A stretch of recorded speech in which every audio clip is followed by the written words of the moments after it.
A service of KIBMradio.com, the Internet's home for an all old-time radio.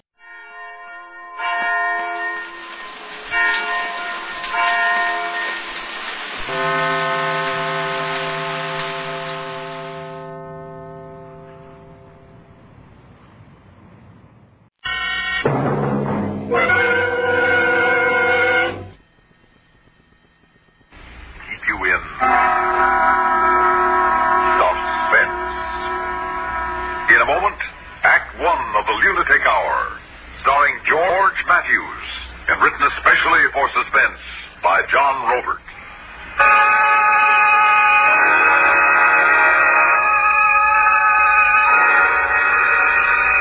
It's no good for a man to outlive his guilt. No good. Who knows better than me? Tom Morley. Crazy old Tom, they call me. Coyote. There's more of them cripples out on our prairie here than there's people in San Ventura. San Ventura, population 638. Trains stop in San Ventura only when we signal them. When I signal. I'm station master here. This time each year, haunted by trains. By one in particular. Yes, crazy Tom Morley's haunted, all right. Because that's what grief and guilt will do to a man. In fact, don't I see a devil risen before me now? Hear him talking to me? So I'm a conjuration, am I? Answer me, Tom. You are only that. I imagine you. And my voice? I'm only hearing myself. You're in bad shape, Tom. Put out your foot. My foot? So I can give you proof that you see what you see. With all my weight. Ow, my foot. Now, am I as real to you as the ache in your foot? I can't stand anymore. We've things to recall together, Tom Morley. What things? Things like you murdering me. Have you forgotten the old 1155? How could I ever forget it? Say my name. Say it. Gully Reeves, engineer of the 1155. You see, I do remember. The rail was split at Jericho Bend, but you didn't signal me to stop. No. They found Gully Reeves in a hollow of Jericho Bend, with his hand on the throttle still. Still engineer of the train, dead as I was. The van fell into the hollow, but the other cars stood hard on the tracks. Every life spared. It was bad, Gully Reeves, but not as bad as it could have been. It was a lucky night for others, but a black night for me. I died when no man should. When no man should, Gully? On the eve of the day I was to marry. Oh, Jenny. Yes, Jenny. The man can't offer his corpse in marriage. You cost me more than life that black night, Tom. What payment are you here to take from me? Live through this week and see, old man. Then you'll know your punishment.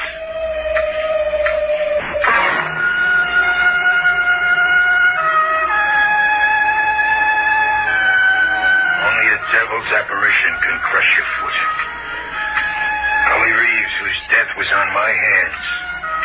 Gully Reeves had come back from the earth, and I had his promise now. By the end of the week, he'd square accounts with me.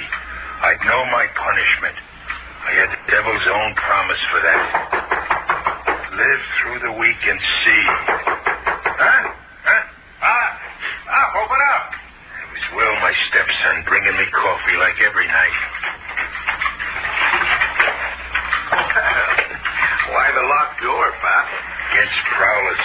Yeah? That's a joke. The only prowlers around here are stray dogs and coyotes. Well, there's some coffee for you. Oh, I'm going home to bed now. Wait. Help me off with my shoe. The left shoe. Oh. Well, the foot's swelled up again. Go easy. I've the devil's own pain in my toes. Okay. Wow, it certainly is swollen. Now, take your sock off and let's see. That foot didn't only puff up. No? The toes are blue. That big one looks crushed. A crate fall on it? Wasn't a crate. Oh, what was it? It was Gully Reeves. Gully Reeves? He spoke to me. He spoke to you and invited you out of your mind. Well, son, I'll swear. I saw him like I see you. Don't call me son. Not when you act and talk like an old fool. I murdered him, he said, at a time when no man should die. He had a girl. Jenny promised to him.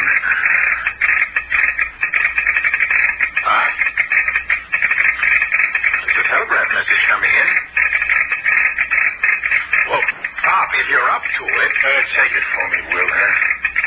Okay.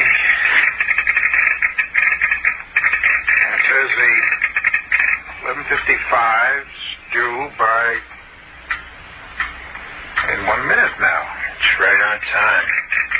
Yeah, on the button. Wait a minute. Pop, move over. Huh? Make room in the dark for a relative. Make room? There's more to the message. The last half says, I'll be riding the van again. Signed, Gully Reeves.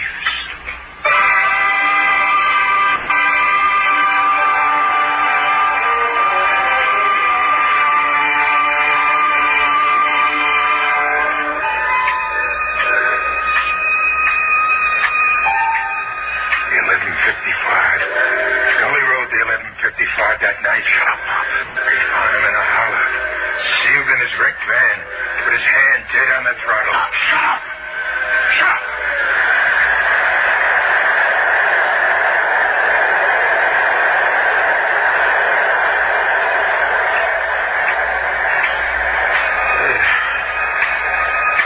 It's gone. You know something, Pop? Yes, Will. Feel like something contagious stick close to you nights, and I'll be just as crazy as you. Sorry, son. Just then, with the 11:55 clearing the station, you know what crazy thought flashed through my mind? This is the anniversary week of the wreck of the old 11:55. It would really be one for the books if the ghost of Gully Reeves rode the 11:55 into another wreck.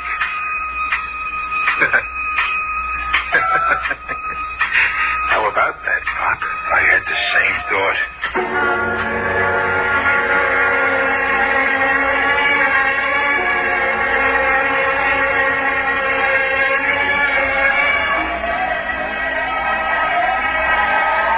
It was impossible to sleep that night. I took myself to the San Ventura Cemetery. I held my lantern over a headstone. Here lies Gully Reeves. Only Gully Reeves wasn't lying there. He was risen from the dead.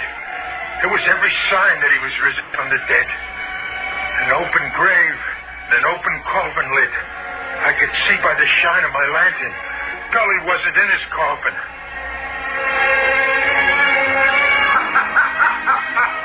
And I could hear his ghost laughing. You came to see with your own eyes whether I was in my coffin or not. That's smart of you, Tom. Gully? On the path. Plain in the light of your lantern. See me? Yes. Live through the week and see. And since you're here to visit the dead, why not take yourself over to Jenny? To Jenny? 5 graves from mine. Count 5 graves from here. Go on. Ask Jenny to tell you how she died.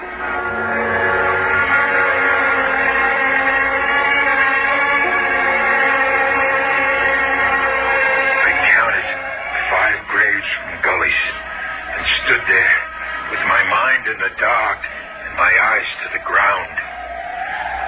An open grave. This one, too. But the lid of the coffin was closed. Closed, but opening before my eyes. I watched the specter in white rise up.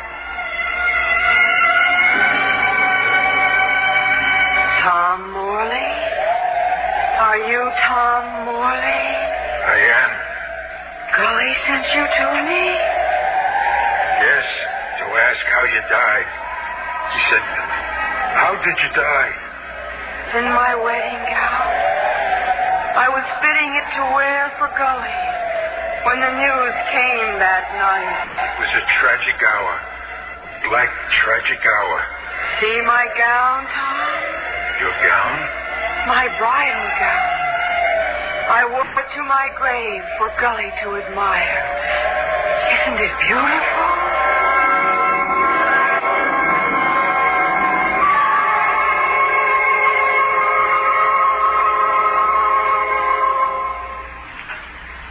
So long. Have a nice trip. Don't forget your phone. Planning your vacation or a weekend trip? Well, long distance can be a big help. You decide where you want to go, then just pick up your phone and call ahead for reservations. Make sure of a good place to stay. And while you're away, it's so easy to keep in touch with home by telephone. Well, have a good trip, and don't forget the phone.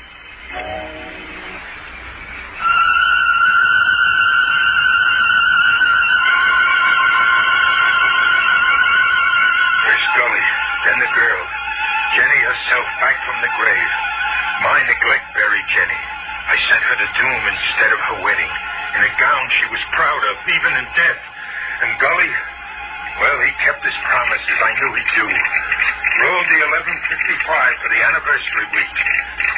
Always with a message for me at 11:54, just 1 minute before. I'll ride the bend at the 11:55, Tom Morley. Look to the rail at Jericho Bend. Look to the rail. Look to the rail.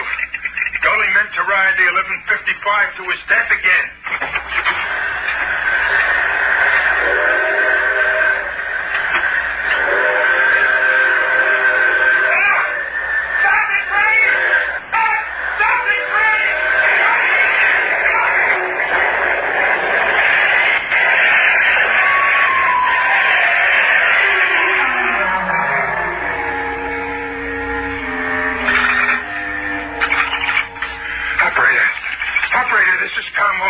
Station master at San Ventura. Operator, terrible thing. The 11:55. Operator. Operator. Will? What's got you going now? Will, you telephone for me. I can't make myself understood. Okay, give me the phone. What am I to say? Say? Outside, what you saw. The 11:55 wrecked. Oh, come off it, Pop. Now, who'd be interested in hearing that? Be interested. Will, do you know what you're saying? Pop, you're a maniac. You worked hard at becoming one, and you finally made it. What's all this malarkey about the 11:55? Why, it's a wreck. Gully Reeves, a ghost engineer on a ghost train. Sure, Pop, sure. Look, the wall clock's behind you. You see what time it says? 11:54. It's only 11:54. Right. Here's the 11:55 now. Right on time.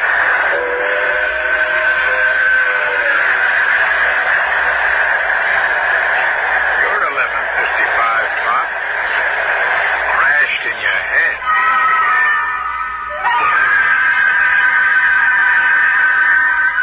A saner mind than mine. I needed a saner mind than mine to take me in hand, to show me what was real and what was imagined. Mr. McHale, the town supervisor, I pleaded with him and came back to San Ventura Cemetery. This hallucination, Tom. Engineer Gully Reeves, risen from the grave. The late Jenny is standing up in her coffin. How long has all that been bothering you? 10 years, Mr. McHale. Since the day Gully was killed. And the spirit visitations? Oh, only these few nights. This week, this anniversary week. Anniversary? The wreck was 10 years ago this week. Oh, I see. Oh, which of the two graves? Over here is Gully Reeves. This grave. This grave? It says Gully Reeves on the gravestone. I'll hold the lantern to it. Do we see different things, Mr. McHale? Well, I see an open grave. An open grave and an open coffin.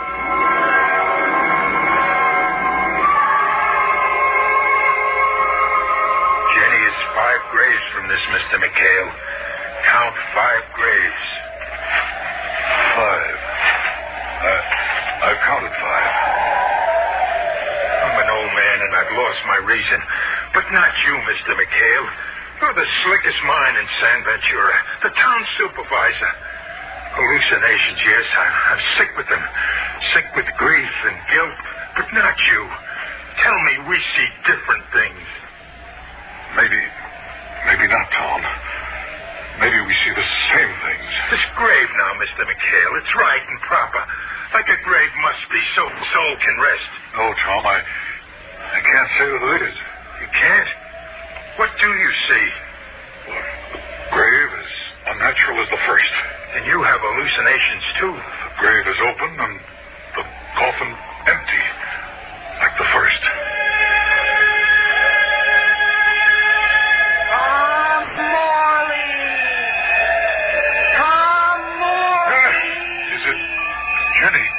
Tom. You hear it, too? Yes. I stood in my bridal gown and didn't move. My heart swelled up and then it stopped. I stopped it so I could be with Gully Reeves. It was a bad time to die. Such a bad time when living could be so good. Mr. McHale. Yes, Tom. You heard what she said? Every word. Every uncanny word. Did you also see her? Yes.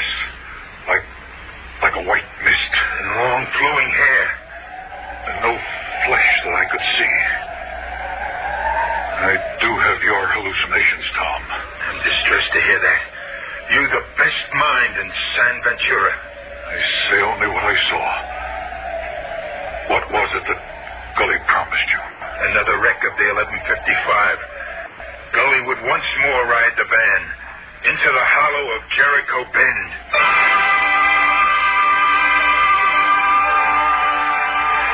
In the morning, Mr. McHale put his hallucinations to rest. McHale was such a man. Things had to make sense to him. I ordered an arrest, Tom. The arrest of your stepson, Will. You arrested Will? I'm sure he's behind this and others in with him. Looting graves and dressing up to masquerade as ghosts. Why would Will go against me? To drive you into the madhouse. To drive you to your death. I can't believe it. I know it's a great shock to you, but the boy hates you, Tom. Why does he? Well, unbalanced as you've been these 10 years, an unsteady, brooding man. Will's mother died to shut her eyes to you, Tom. She couldn't stand any more of a life with you. The boy thinks this. You're saying that Will blames me for Margaret? For his mother's passing? Yes, and there's your house and land. With you gone, it'll pass to him. There's a profit in hate for Will. I've reasoned it out. Now, let's see what the ghosts will do.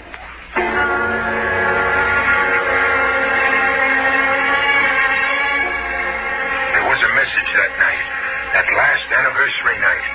10 years to the day of the old wreck. It said, look to the rail at Jericho Bend. This time I would. There would be no negligence this time.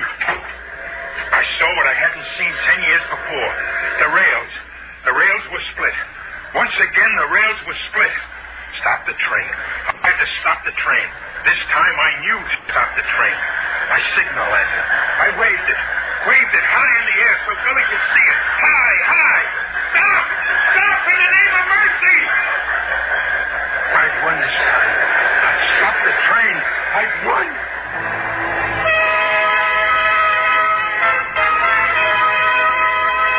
I awoke from a long sleep in the outdoors with someone standing over me. Mr. McHale? Yes, it's me. Did I faint? Died, I thought, these last 10 minutes, Tom. Hardly a pulse to you, hardly a breath. Like your heart had stopped. Stopped? The 1155, Mr. McHale. The 1155. 1155 came and went. Came and went? You signaled it to stop and it stopped. It's gone now. Train can't wait on an hallucinating old man. But the rail at Jericho Bend, it was split. I saw that with my own eyes. Train took the bend with nothing wrong. But I saw it. Come, I'll show you.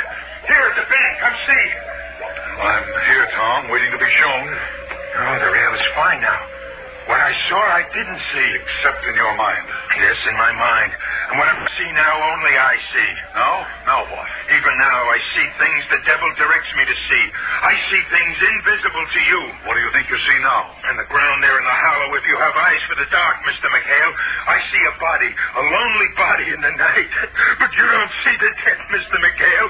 It's only for me to see. No, we see the same things again, Tom. A dead man? You see a dead man, too? A dead man, yes. Scully Reeves, dead where he died before. No, Tom, not Gully. We've a strange corpse in this one. A man who died tonight. Tonight? Blood soaked in his clothes and in the dirt. See? And still bleeding. The old dead don't bleed, Tom. And the old dead don't wear police handcuffs. Police handcuffs, you say? See, on his wrists. And a bullet hole in his head. See? This one was shot to death.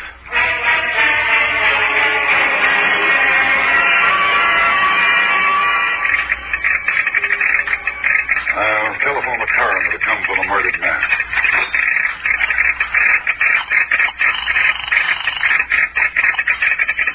Operator. Mr. McHale, wait. Wait with the telephone. It's Scully on the wireless again. Oh, Gully, is it? Let's not go through that again. I'll take the message, Tom. What is the message, Mr. McHale? I'm awakening. I'm beginning to understand things. And I owe your stepson Will an apology. An apology to Will? Yes, the looting of the graves and all that dressing up to make you see ghosts. It wasn't Will's doing. His scheme against you, as I'd reasoned. Will had nothing to do with it. I was wrong. They're dead wrong. The message told you that? No, but I know that now. I put it all together.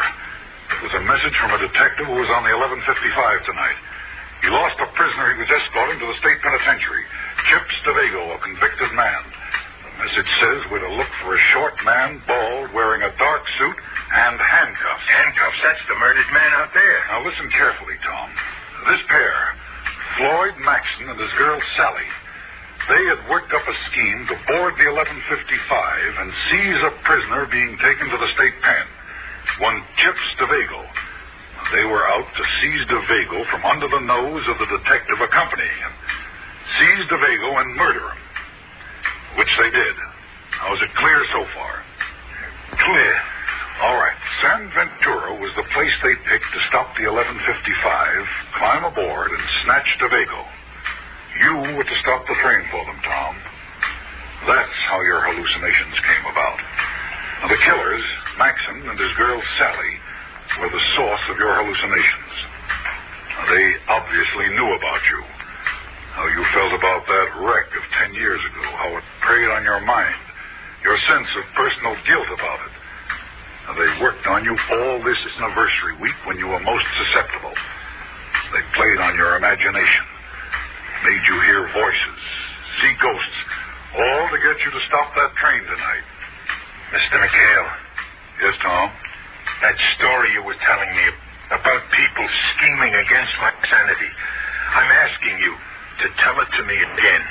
Sure, but not tonight, Tom. Your mind's been burdened enough for one night. Tomorrow, when the anniversary week is over and Gully Reeves isn't in your thoughts. Tomorrow, Tom, we'll go over the whole thing again tomorrow. Suspense. You've been listening to the Lunatic Hour, starring George Matthews, and written especially for Suspense by John Robert. Suspense is produced and directed by Fred Hendrickson. Music supervision by Ethel Huber. Heard in tonight's story were Les Damon, Donald Buca, Rosemary Rice, and Dick Keith. Listen again next week when we bring you With Murder in Mind, written by Erwin Lewis. Another tale well calculated to keep you in suspense. This is the CBS Radio. And now, a tale well calculated to keep you in suspense. In a moment, Act One of With Murder in Mind, written especially for Suspense by Erwin Lewis, and starring Jack Crucian, currently featured in the Broadway hit, I Can Get It For You Wholesale.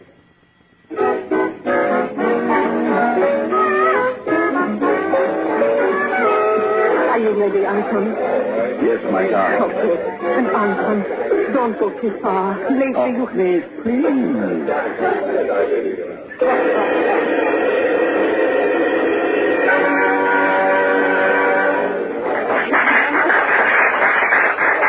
Now, this time, ladies and gentlemen, the High Home Club takes singular pride in presenting Tesla. This renowned expert in the mysteries of mentalism is at all times blindfolded. Tesla, keeper of the keys to dark secrets locked in the innermost recesses of the human mind, will astound and astonish. Yes. Tonight, Helena, I am tempted to amaze them truly. Suppose Anton, no. You promised. Anton, please. It is too dangerous. Promise me. Yeah, I will be careful. And now, without further ado, it is my great honor to bring you feats of mentalism applauded in every capital of Europe. For the first time in these United States, with his beautiful wife, Helena. She's the one without the blindfold. Tesla the Great!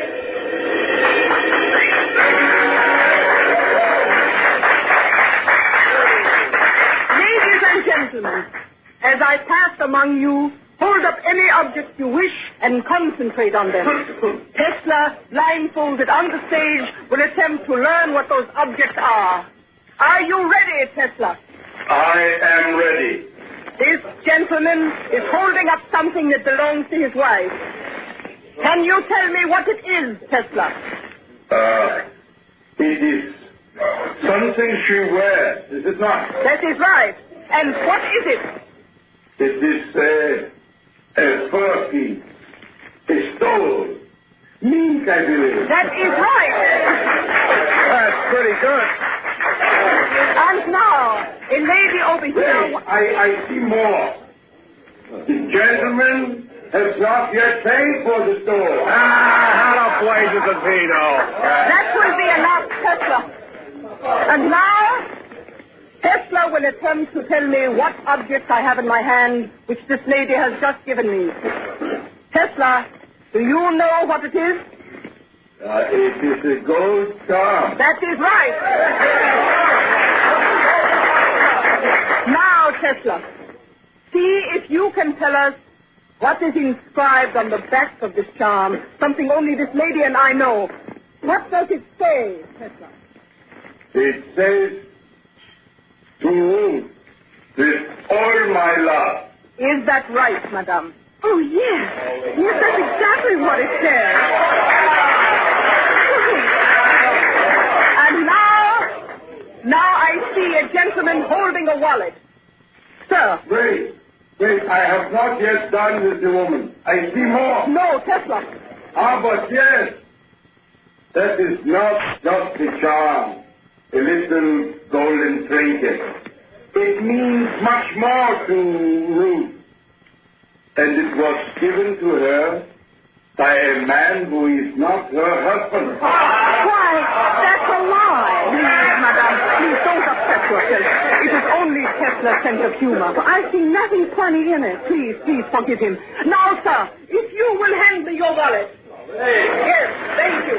How could he know? Will you How could anyone know? and tell me It happened years ago, and he's dead. It's impossible for anybody to know about the charm except me. And I haven't told a living soul. How could he know? Over. Yes. The initials R.L.S.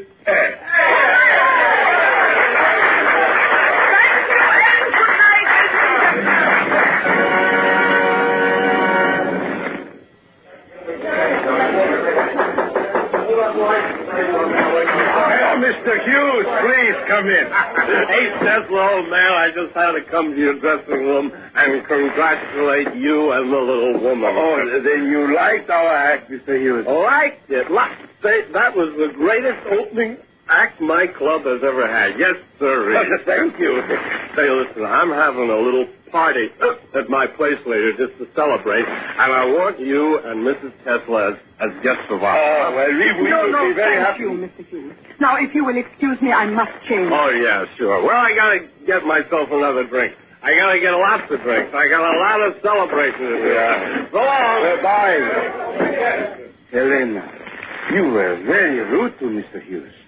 I have never known you to be rude before. I can't worry about Mr. Hughes. It is you I am worried about. I do not understand. I've warned you so many times. You must be careful. Careful. Oh. He must never become suspicious. A wrong word here, too much said there, and tonight you should not have said what you did about that woman. Oh, those foolish little thoughts rumbling around in her foolish little mind. I could not resist the temptation to have some sport over her guilty little secret. Did you see the look in her eyes? Yes, I saw it. Fear. Cold, naked fear, and questioning. I could almost hear her ask herself, how could he know? And someday someone will realize the truth. Well, what of it? It is degrading enough that I must use my gift merely to earn enough money for us to live. At least, permit me the pleasure of disturbing the little minds once in a while. Oh, Aunt, this gift of yours, is it really a gift? Or a curse? Oh, Helena, please. Yes, who is it? Lieutenant Clark. May I come in? Lieutenant. Well, it is so nice to see you again. Did you enjoy our act? And how? But after seeing you two perform tonight, well, I just had to tell you how great you both really are. Well, thank you. Helena, you remember Lieutenant Clark of the police department, don't you? Yes, of course. Nice to meet you again, ma'am. You see, Mr. Tesla, I've made quite a study of mind-reading acts, codes, and systems and things, and, well, frankly, you've got me stumped. I don't know how you do it. Well, it is very simple, Lieutenant. I read minds. Well, I can almost believe it. Lieutenant, I believe you are thinking that I am putting on an act even now off stage. Please be assured of one thing. It is not an act. I beg your pardon. Aunt, if you will excuse me, I have a terrible headache. Oh? Anton, I am going back to the hotel. So my car's outside, Mrs. Tesla. I'd be happy to drive you there. That won't be necessary, thank you. We're staying in the hotel across the street. Well, you better take an umbrella. It's raining pretty heavily. I don't mind the rain. Don't be long, Anton. No, I will join you in a few moments, Helena, as soon as I change. Please, be careful. Don't let your gift be a curse, Anton. Good night, Mrs. Tesla. Hope to see you again. Goodbye, Lieutenant. Your wife's a beautiful woman, Mr. Tesla. You've been married long? 5 years. 5 years. I am ready to leave now. Would you care to join me for a drink before you return to your hotel? But that is an excellent idea, Lieutenant. Thank you. It's my pleasure. Something? You wouldn't consider, No, I guess you wouldn't. No, Lieutenant, you should have known better than to ask. You cannot expect me to reveal my secrets to you.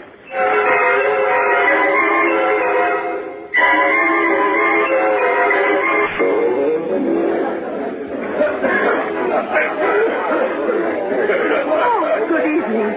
You're Saunders, aren't you? Good evening, ma'am. And you're part of this new mental act here at the club. That's right. 28 years I've been doing the doors and nightclubs, Mrs. Stelzer. It's Tesla, Mr. Saunders. Oh, yes, sure. Well, I heard him saying how great you and your husband are. Oh. I was going to see your first performance. Here, let me open the door for you. It's pretty heavy. Oh, that's very kind of you. Oh, not at all, ma'am. Mind your step crossing that rain. See? It's really pouring. If you'll wait a minute, I'll get you an umbrella, Mrs. Tesla. Don't bother. I don't mind a little rain. Oh, but you'll get soaked clear through.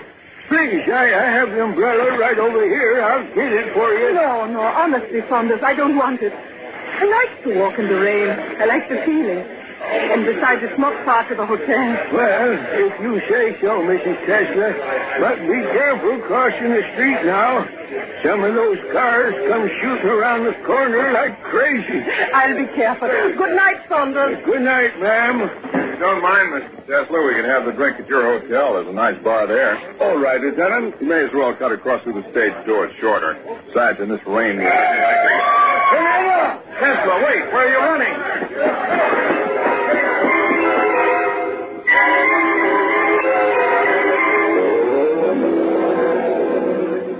What happened? Oh, it's terrible, Lieutenant, terrible.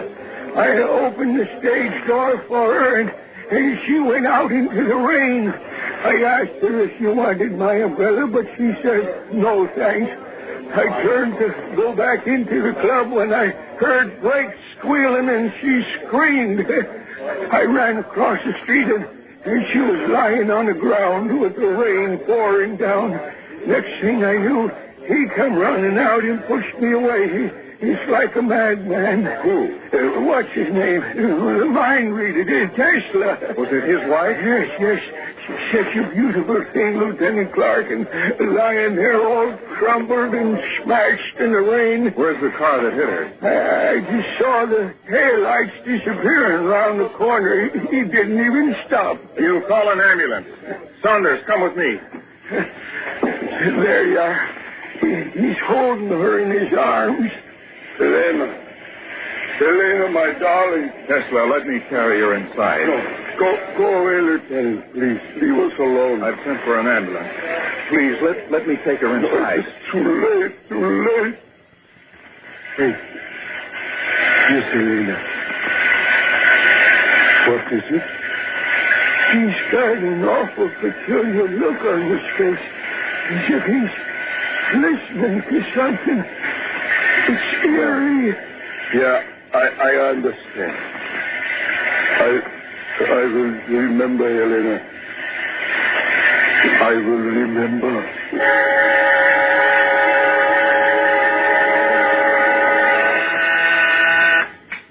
Yes, what is it, Sam? Man here to see you, Lieutenant.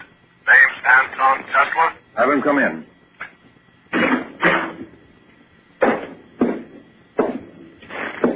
Mr. Tesla, it's good to see you, sir. Please sit down. Thank you, Lieutenant.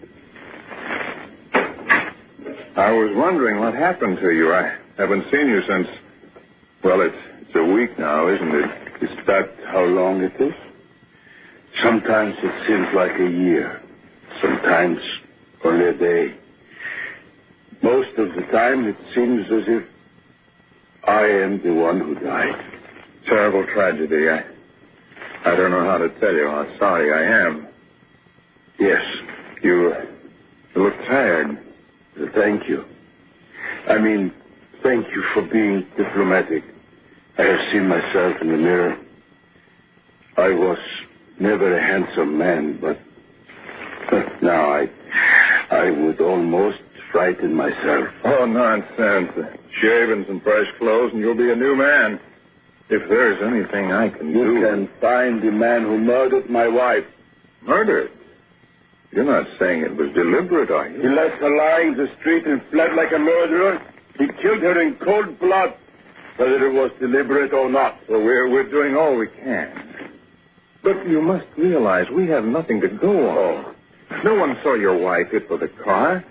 When the stage doorman Saunders came running out, all he could see was the tail lights of the car. It was dark and raining heavily. He couldn't tell what kind of a car it was, or its color or model. Lieutenant, it was a white convertible. How can you possibly know that? You do not believe me? What would you say if I told you I know every thought you have at this very moment? How would you feel if I proved I could delve into your mind and dredge up every good and foul thing you have ever been thinking back to the very beginning of your existence? Mr. Tesla, please. I know you're under a strain. Don't excite yourself. Do not worry, Lieutenant. I will not try to prove it to you. And you know why? Because then you would fear me as all must fear and hate someone who knows their most innermost thoughts. Now, I have told you the model and color of the car. How can I act on information? Then the fender. It was damaged, I believe. The right fender. Investigate. And if you will not do anything, then I must. I'm obliged to advise you against acting on your own. No. Mr. Tesla, listen to reason. In the state... Strange man. He really thinks he can read minds. Ridiculous. And yet that business about the fender. And what was it his wife said? Don't let your gift be a curse. Now, why should she have said a thing like that?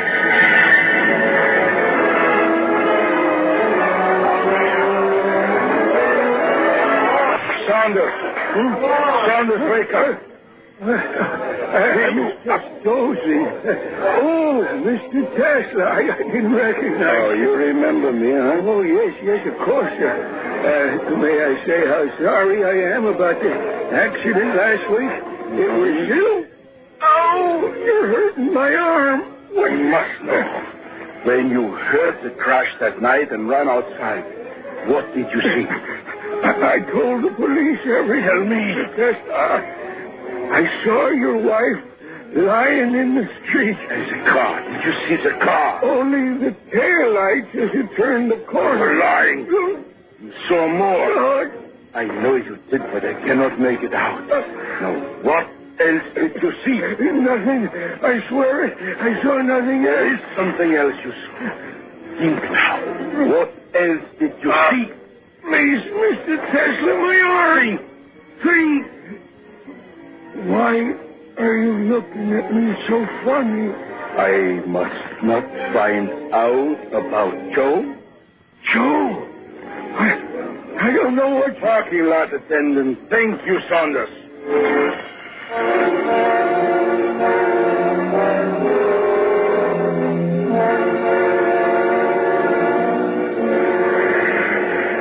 Hey, you. What are you doing around in cars? Come on, get away before I call the cops. Hey, haven't I seen you here before? Yes, my friend, you have. Wait a minute, you're that mind reader, the guy whose wife was killed last week. And you are Joe, the parking lot attendant. Yeah, that's right. Well, what do you want? I'm looking for a white convertible with a dented fender. Well, why look here? Because I have been given to understand that such a car was here the night my wife died. Perhaps it is back now with the fender repaired, of course. I don't know what you're talking about. Look, you better get off this lot. You're asking for trouble. You seem to be worried, Joe. Why are you so worried? You're nuts. What do you want? A week ago, a car sped out of this parking lot and whirled around the corner just as my wife was crossing the street. It hit her and killed her. You know whose car that was, and you will tell me. That's a dirty lie. Hey, get away from that car. This is the car. Here. Feel the metal on the fender. It is right.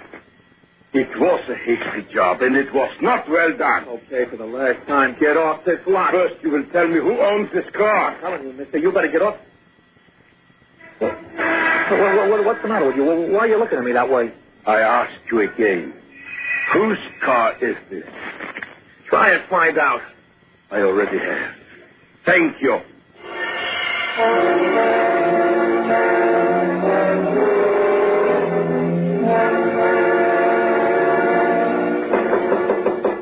Come in. Oh, Mr. Tesla, I'm glad to see you. I was worried about you. I tell you what, I was just checking my books. I'll put them away. We can go out to the bar, have a drink.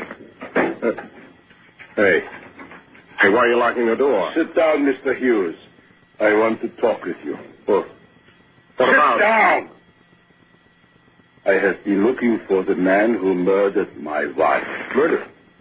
Oh, it was a horrible thing. A frightful accident. Not an accident. Murder. Oh, no. No, it was an accident. Everybody knows that. It was murder. And the weapon was a white convertible. You have a white convertible, don't you? Oh, wait a minute. You trying to say that I hit your wife? And I'll put that gun away. Are you crazy? Perhaps.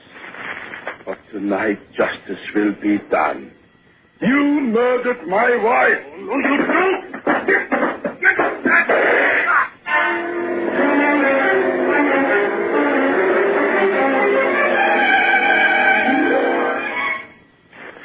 After that, Lieutenant, I could see he'd made up his mind to shoot me. I jumped him, trying to defend myself.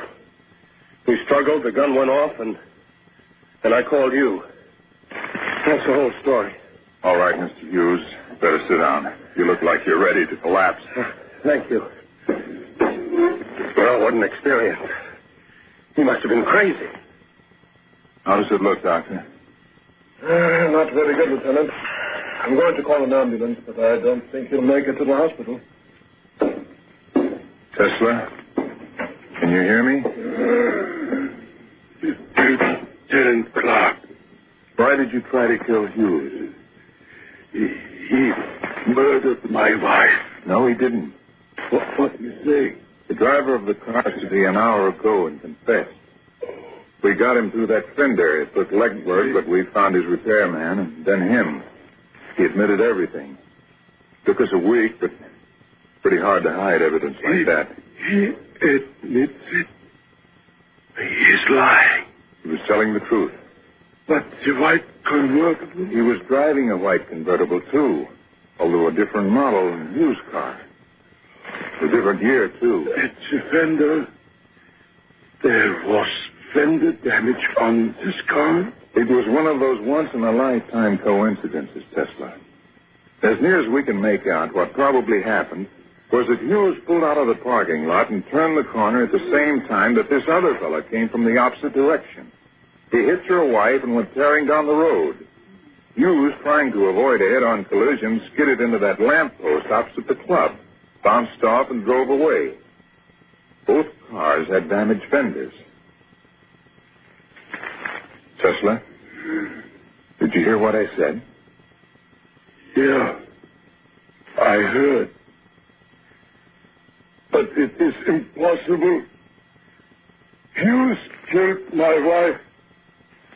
I know it. I know it. Tesla, is he dead? Yes. Oh, that poor tortured man. I feel so sorry for him. What I can't understand is why he was so sure you were guilty. There is an explanation, but I refuse to believe it. What's that? I was very drunk the night of the accident. I only had the vaguest recollection of the event. Until you told Tesla just now what had actually happened, I thought I was guilty.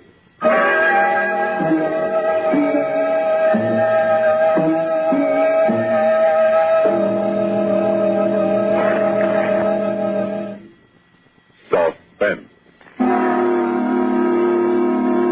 You've been listening to With Murder in Mind, written especially for Suspense by Irwin Lewis, and starring Jack Crucian, currently featured in the Broadway hit I Can Get It For You Wholesale. So long. Have a nice trip. Don't forget your phone.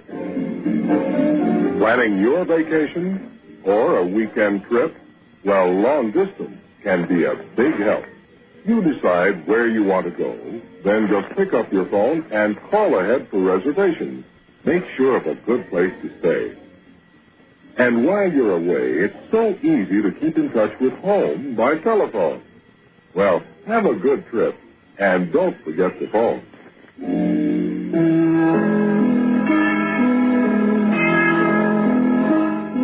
Suspense is produced and directed by Fred Hendrickson.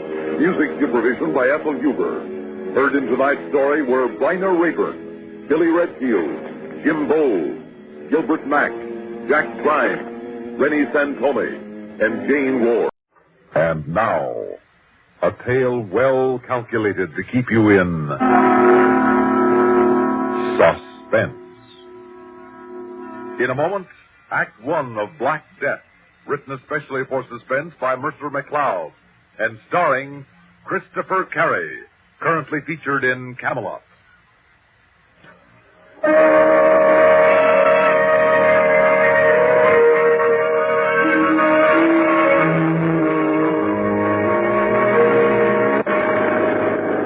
Rain, is it getting worse? Well, it's not getting any. I can't understand why the lights should be so dim.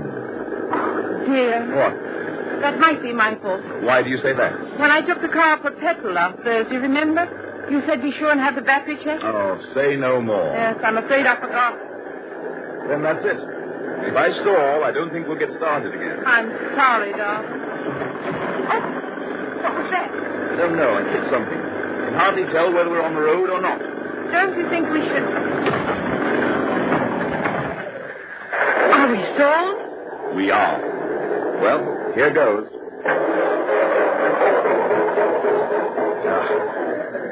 Well, that's it. Oh, Charles. And it's all my fault. Now, don't feel bad about it. I don't think we should have made it anyhow. If we were on a main highway, we might be all right. But these small byroads, miles from anywhere... But what can we do? Well, we can sit in the car and hope another car comes along. But the chances of that happening here are remote. We might be better off to walk to help. I'd hate not to make our appointment in Dwolding. In this rain? It's a cold night, Nora. If we keep walking, we can at least keep warm. We're almost certain to find a farmhouse or something. Are you game? Well, I think I am. Then bundle up and let's get on with it, old girl. Right. Well, come on. I'm afraid we won't make Dwolding tonight. This is beginning to look a little ominous. Yes. We'd better try calling out, Charles. All right. Hello!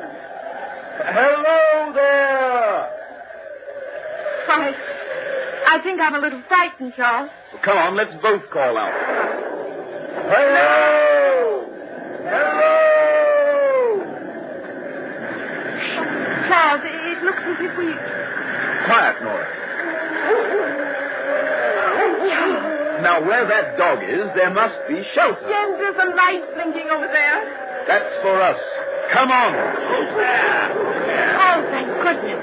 Are we glad to see you? Why? Why? Because we're lost, that's why. How far are we from Dwolding? No, about 20 miles. Where do you live? Just over the hill there. But it's no use. He won't let you in, not him. Who are you talking about? The master. And who is the master? Now, wait a minute. You can't leave us.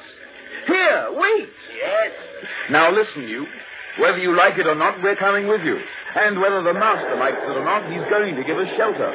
You go on ahead. We're following you. Come along.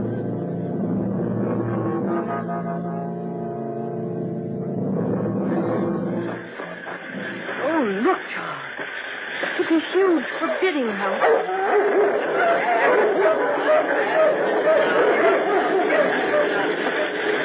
Here we are. What little good it'll do you. Here, take this for your trouble. Yes. Hold this light when I find the key. All right. We'll be inside soon, Nora.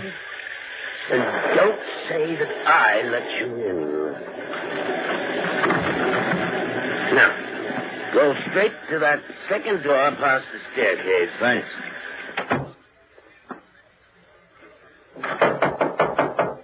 Yes? Well, here goes. What is the meaning of this? Who let you in? We lost our way on the moors. My home is not an inn. Yes, but surely Just a minute, Charles.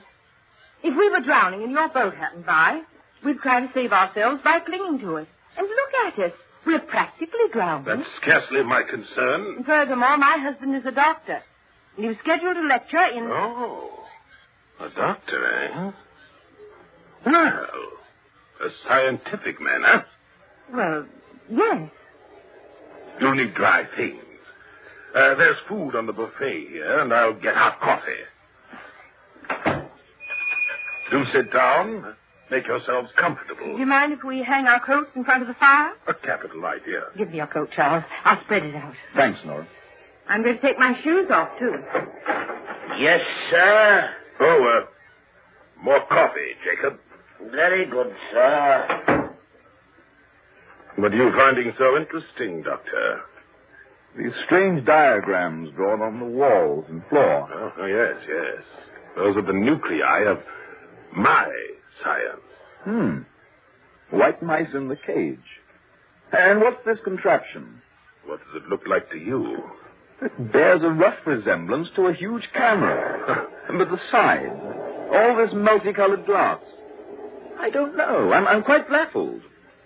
In there, my friend, is the element black. Black? Black. One of the greatest destructive forces in the universe. But how about you two eating something, eh? Just help yourselves.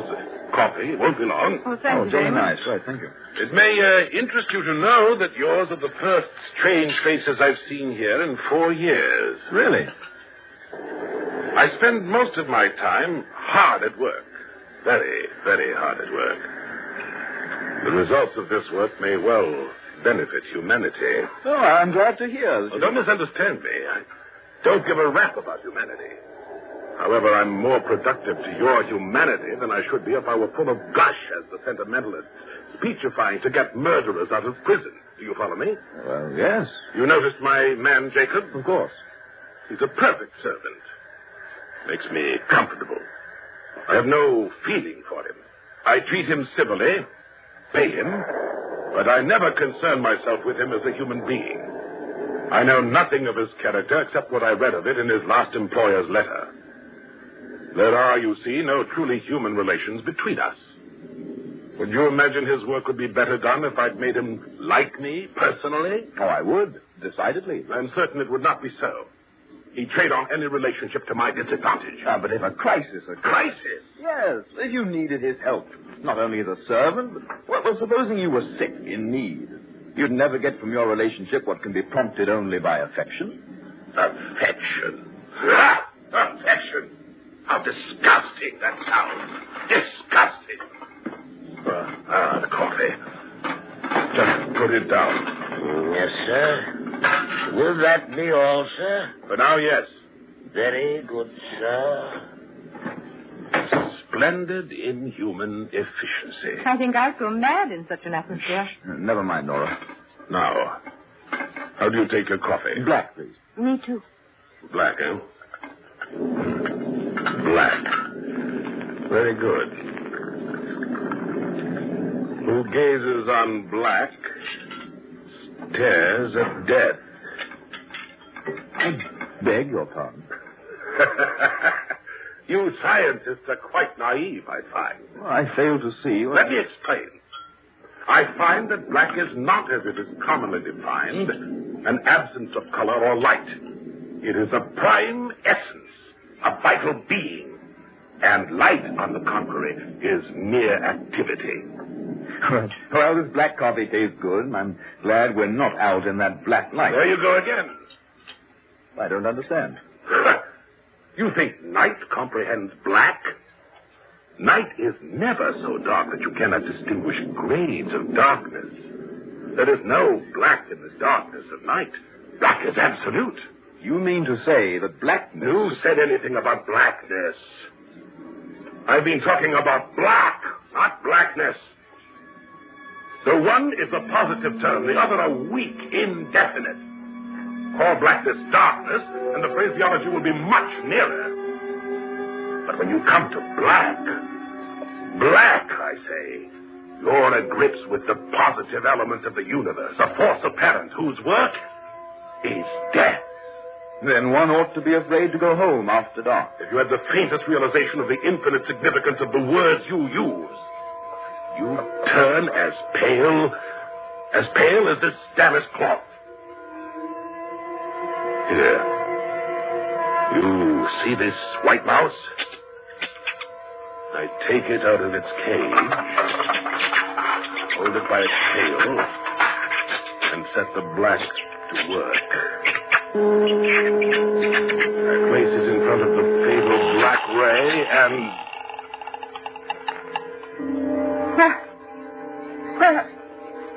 Where did it go? It vanished. Exactly, it vanished. And you, Doctor, what do you have to say? I believe I saw something like that years ago at the Palace Theater in New York. You stupid man of science! I'll show you. Jacob! Palace Theater in New York. Yes, sir. Jacob, bring in Damon immediately. The dog, sir? That's what I said. The old hound dog, Damon. That is the old one, isn't it? Yes, sir. Then quickly, bring it here. Yes, sir. Right away. Doctor, you look at me with the eye of a diagnostician. You would condemn me as a hysteric or a madman, wouldn't you, Doctor? How would you put it? Suffering from delusion. That would be your diagnosis, wouldn't it? Why, Exactly. And having placed a tag on me, you'd wash your hands of the whole business. Oh, I know you men of science. Jacob. Bring that hound over here. Master, you're not... Leave us, Jacob. But, sir, not Dave. I said leave us.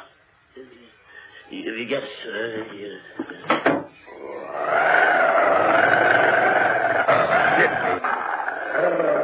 Yes, I know, Damon. You dislike me, don't you? You all do. Sixth sense of the animal. Now, as before, Doctor, we set the black to work. See? The sixth sense of the animal. Jacob! Keep those hounds quiet! Let's get out of here, Charles. No, as soon as we can. There. Now we can proceed. You see? The larger the subject, the more power we need. Subject? Yes. Humans will require even more power. Humans? Why, yes. That will be my most noble achievement. Now, Damon, sit.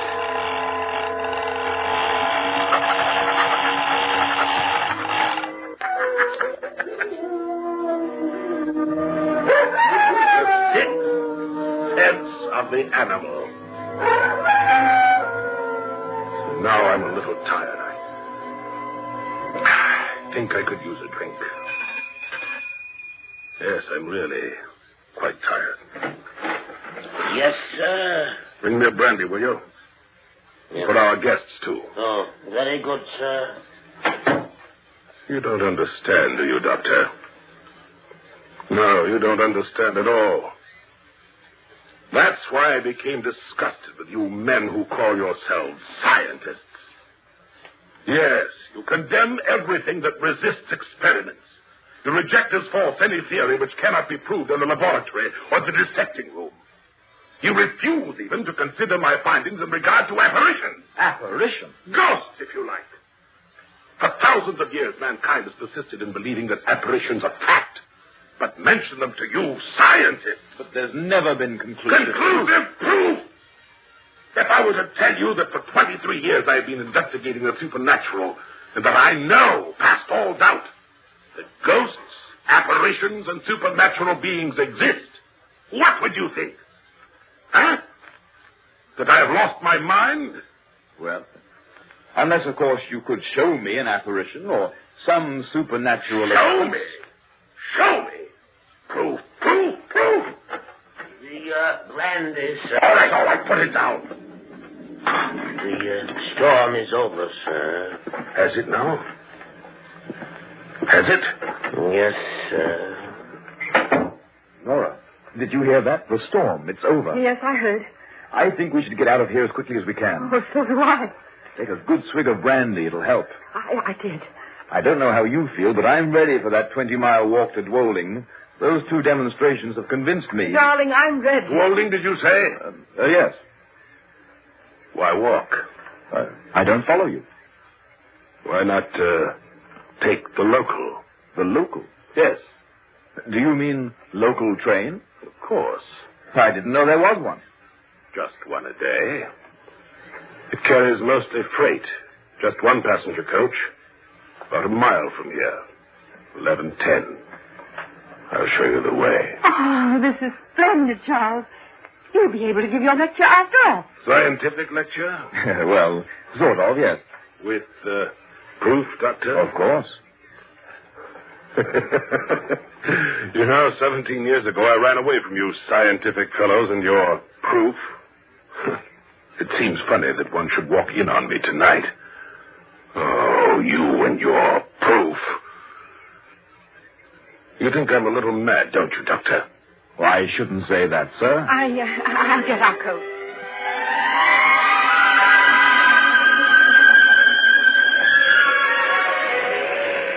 Here's where you catch it, down by the stone fence. Thank you, sir. You say Jacob? Leave everything to Jacob. Good night. Thank you for your trouble. Thank you, sir.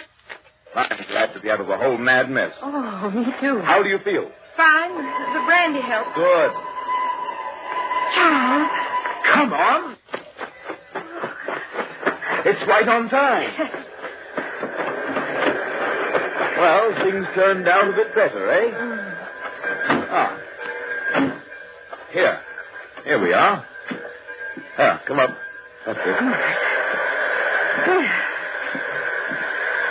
Now we can relax. Oh, I'm so happy to be out of there. Do you think he's a mental case? Oh, I certainly do. Utterly and completely mad. All that business about Black. Absolute nonsense. But, darling, what about that dog? And the mouse? They've really disappeared, you know. An old magic trick. You know, disappearing rabbit and all that. Just hocus pocus. Charles, have you noticed that the lights are so dim? Nora, what are you staring at? Everybody seems to be asleep in this coach. Look at them. Yes, they do seem to. Nora, what is it? Oh, Charles. They're not asleep. They're all dead. Charles! They're dead. Oh, Charles, in heaven's name, what's happening? Wait, Nora. Easy now. Oh, Charles. This branch line. What? Remember? Years ago, an accident. The train jumped the bridge into the valley.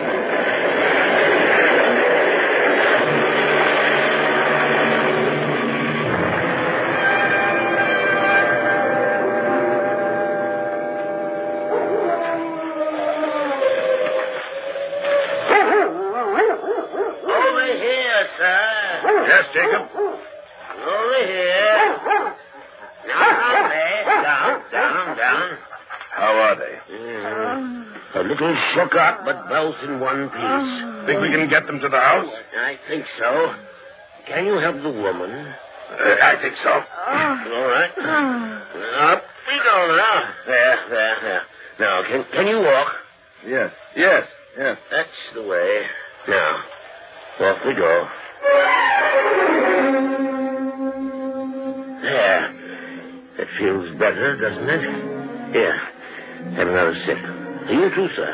You all right, Nora? Yes. Where are we? We are in the sunroom of the master's house. Back here again? Yes, you're both very lucky. Bruised and shook up a bit. Could have been lots worse. Am I dreaming all this? And what about that train? That's what you were ranting about when I brought you in. There was no train. There's no line there. Hasn't been one for years. There was a bad accident there years ago. Train jumped the bridge into the valley. Hasn't been used since. But you and your wife were in that accident. I brought it back to demonstrate another power of Black. Doctor, listen carefully. I made it happen again. Remember what I said about my findings regarding apparitions? Well, what do you think now? And now, if you'll excuse me. Now what's going on? Couldn't tell you, sir.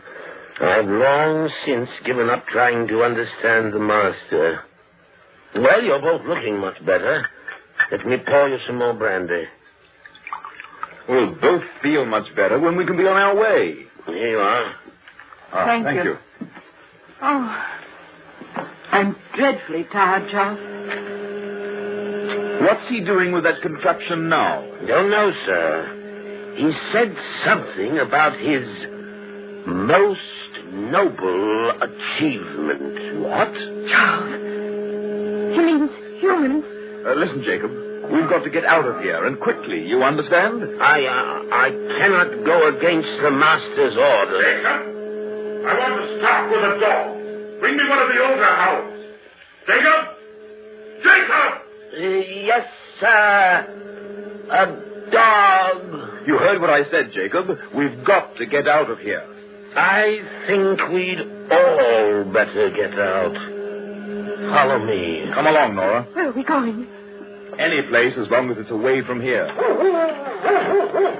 wants a dog. I'll get him a dog. Follow me down this corridor. He shall have a dog, all right. Charles, what's happening to us? I don't know yet. Now stand aside of the door. I'm going to open this cage. They won't harm you. They won't even see you.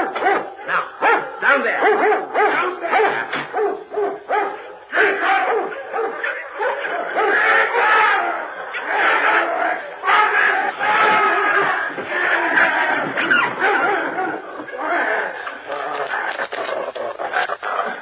His most noble achievement.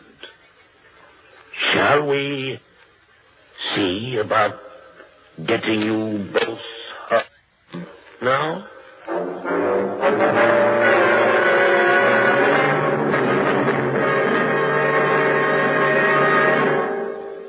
Suspense. You've been listening to Black Death, written especially for Suspense by Mercer McLeod, and starring Christopher Carey, currently featured in Camelot. And now, a tale well calculated to keep you in suspense. In a moment, Act One of The Sin Eater, written especially for Suspense by Bob Corcoran. This first portion of Suspense is brought to you by the makers of Parliament cigarettes. Extra margin. Yes, extra margin. Smoke after smoke. Recess Filter Parliament is the cigarette that gives you an extra margin. Every Parliament gives you extra margin. The filters reset and made to stay neat, clean, water is your way. Parliament gives you extra margin. You're smoking neat, you're smoking clean with Parliament today.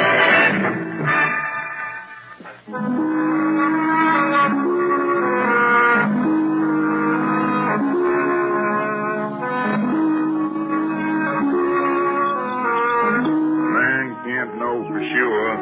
Leastways till death comes after him. Rearing up sudden like, striking a man down. You just gonna sit there reading of the book? How is he, Ma? Same as he was, Jesse. So near being dead, I swear he slips across the Black River. And then his terrible fear brings him back again. Sleuth, I asked you. You just gonna sit there? I figure praying for him ain't just sitting here. Praying ain't no good for him, and you ought to know it. What you expect me to do? I expect you to let him die. He knowed what he is doing all these years. You can't put it on me. Now, when it's time to pay... Don't talk so. He's got the burden, not you. He's looking to lay in the ground while his soul walks in torment through the great gray world for all eternity, or burns in hellfires of damnation. His pain's so terrible, fierce. I see it staring out of his eyes like an animal in a trap.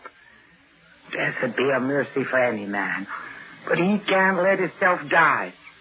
Not yet, not like he is. Each of us owes God a debt. And no man can pay for somebody else. If only Isaac was here, he'd know what to do. Isaac ain't one of us no more. He went down the mountain. He went forth from Gilead. Left us in our ways behind him. We was to ask Isaac for help. He just spout the law at us every which ways. Got to do it ourselves. Got to do it right now. Do what? You got to go some other ways. You and Jesse here. What for, Ma? What are me and Pa supposed to do? You'll fetch someone, so's your grandpa can die. Someone ain't afeared like other folks around here. Someone ain't kin, so we'll let him do it. But who? Who are we to fetch? I don't care. Someone, anyone, who can take his heavy burden. Well, what if we don't find someone? You've got to. Jesse's most a grown man. Between you fetch someone. Well, what if they don't want to come? Make them.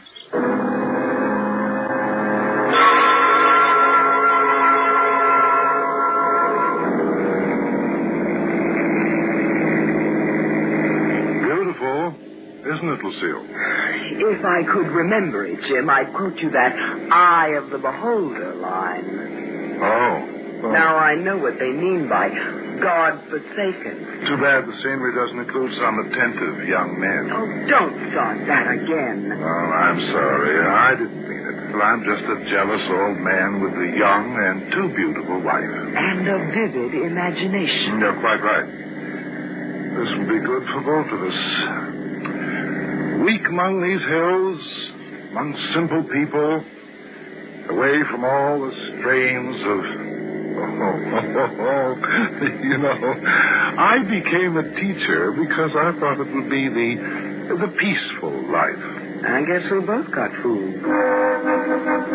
Oh, what's the matter with him? He has more than enough room to pass. It's a police car. Well, why is he waving me to stop? I wasn't speeding. Maybe he wants your autograph. He was smiling.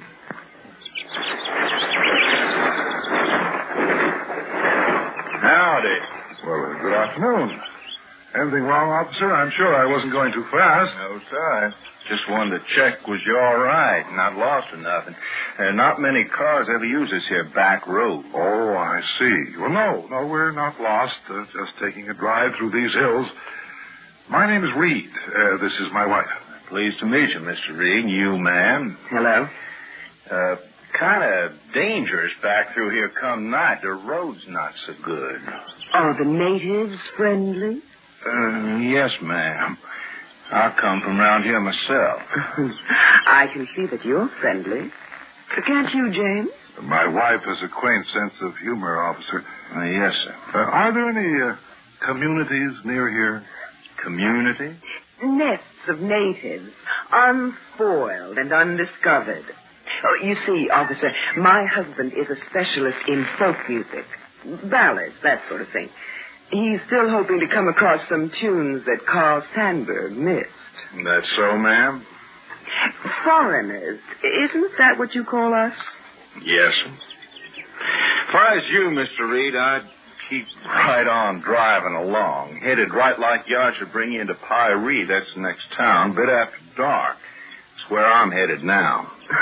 You make it all sound dangerous, officer. Don't you think you'd better drive along and protect us? It's an easy thing to scoff, ma'am, when the sun's shining. You take my advice, Mr. Reed, and drive right on into Pyre. I don't recollect ever hearing any ballad songs like you say around here. Oh, well, thank you, officer. We'll do that. Bye.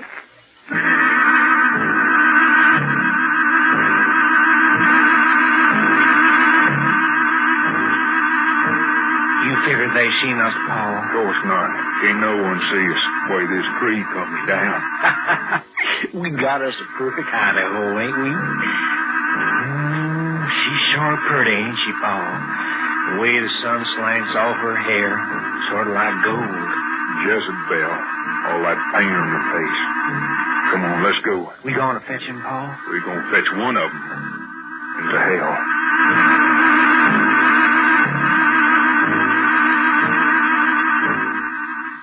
No need for you to be beholden to me. Me and Jesse here admired to take you folks. Oh, well, they say it's just back in the hills a bit. Yep, just short piece. Old Granny Seaman, she's always singing them things. What'd you call them? Ballads. Yeah, that's it.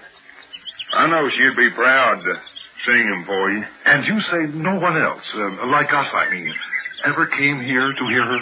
No, sir, we're sort of out of the way, you might say. This will be one in Carl Sandburg's eye. Does your friend talk? Ain't my friend, ma'am. He's my boy, Jesse. He talks real good when he's a mind to. Is that so, Jesse? Well, now you're going to start on that boy. Boy? He's taller than his father. Well, leave him alone. Of course. What do you take me for?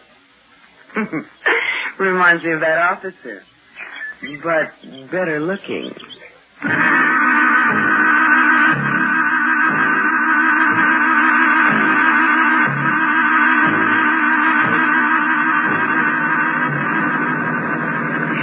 Jim, I can't see a thing except this road and precious little of that. Let's go back. What's the matter? Oh, I don't like it. That's what's the matter. Where are they taking us? For all you know, they could be getting ready to shove us off a cliff. Oh, please. That officer knew what he was talking about. The sun set, and it's not so easy to scoff. All right, I'm scared. I admit it. Now, will you turn around, please? Well, you are frightened. Of course, my dear. Something wrong? My wife doesn't feel well. I'm afraid we'll have to turn back and put off our visit till another time. It's only a little piece further. I'm sure it is, but you'll have to forgive us. So thank you for your kindness. You come all this way. Seems a shame to stop now. Yes, but my wife... She looks fine to me. However she may look, she doesn't feel... Now, really, there's little point in talking about this. If you'll move your mule aside so I can turn around... Didn't you hear what I said? We heard, mister. Well, you get out of the way. I don't want to hurt that animal. Nobody's hurting nothing.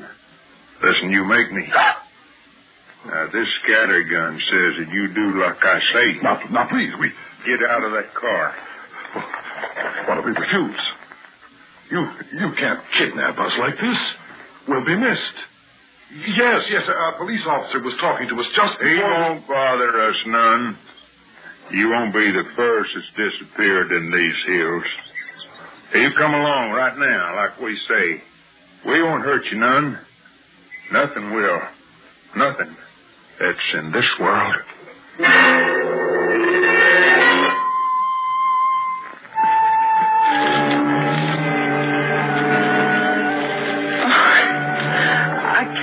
Walk another step. We gotta keep up with him. It's just over that rise ahead. Well, you seem like a nice boy. Ain't a boy, I'm a man.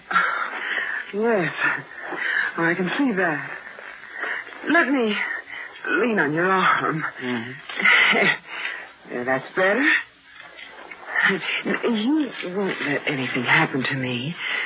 Say you won't. I'm young. You know how that is, don't you?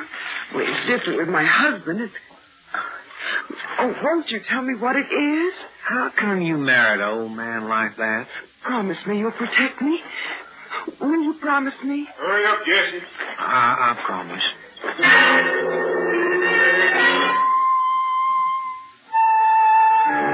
What's that hole? Ain't a hole, it's a grave. Get on up here, Jesse. Time's almost run out. Real fancy, lady. Where's my husband? Bold as brass, ain't you? Maybe we'll change that. Come in the house, Mickey.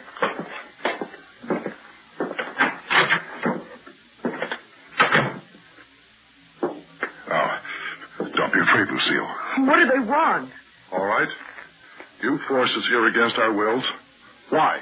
You ever hear tell of... First, we'll let him know we got someone. Let him rest easy. Let him pick the one he wants it to be, so he can die. What is she talking about? In here.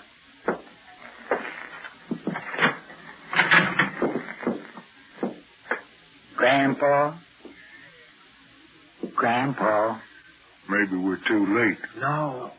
See his hands moving, fingers. Grandpa? Ah, that's right. Open your eyes. Everything's all right. All right, see? Luther and Jesse got someone. Hold up the lamp so he can see him, Jesse. See, Grandpa? I can't stand it. Which will it be, Grandpa? You show us, and that one it'll be, I promise you. Then you can drop off nice and easy and peaceful. Big son, Grandpa. The man, the woman. The woman looks like it wouldn't make much of a never mind to her. The man, he's pointing to the man. So be it.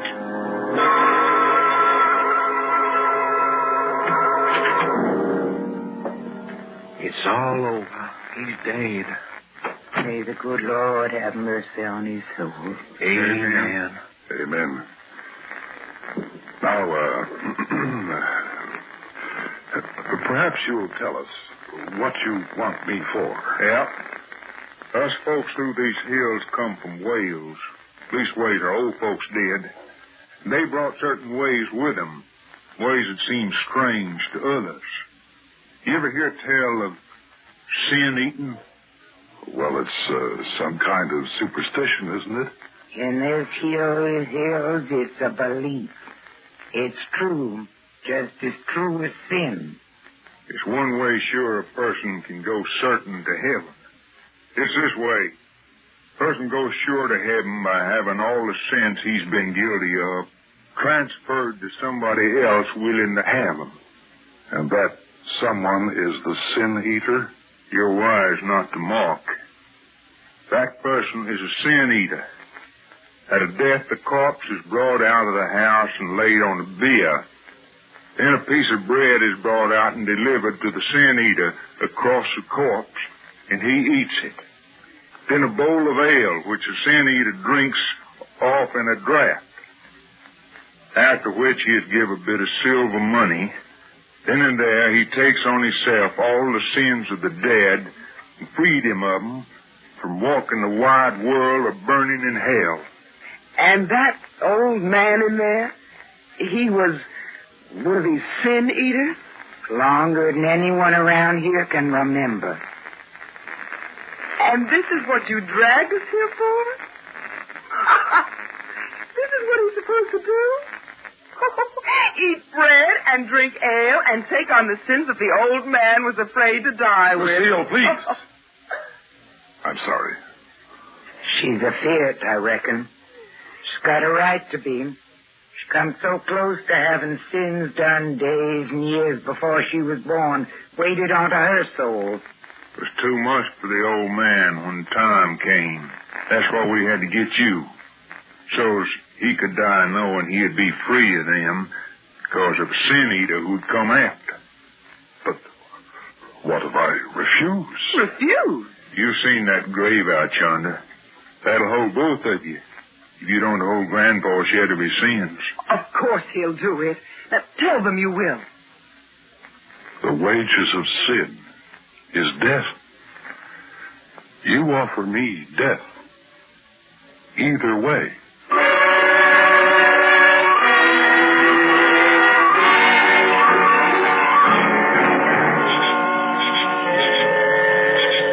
Of all the ridiculous mumbo-jumbo I ever heard of. I mean, after Freud and his friends, who believes in sin and eating them? These hillbillies are just too much. Jim? Jim, are you listening to me? Jim? Huh? Look, Lucille, I must get away somehow. I don't care what you say, or I won't take the slime from that old man, the foulness, the filth.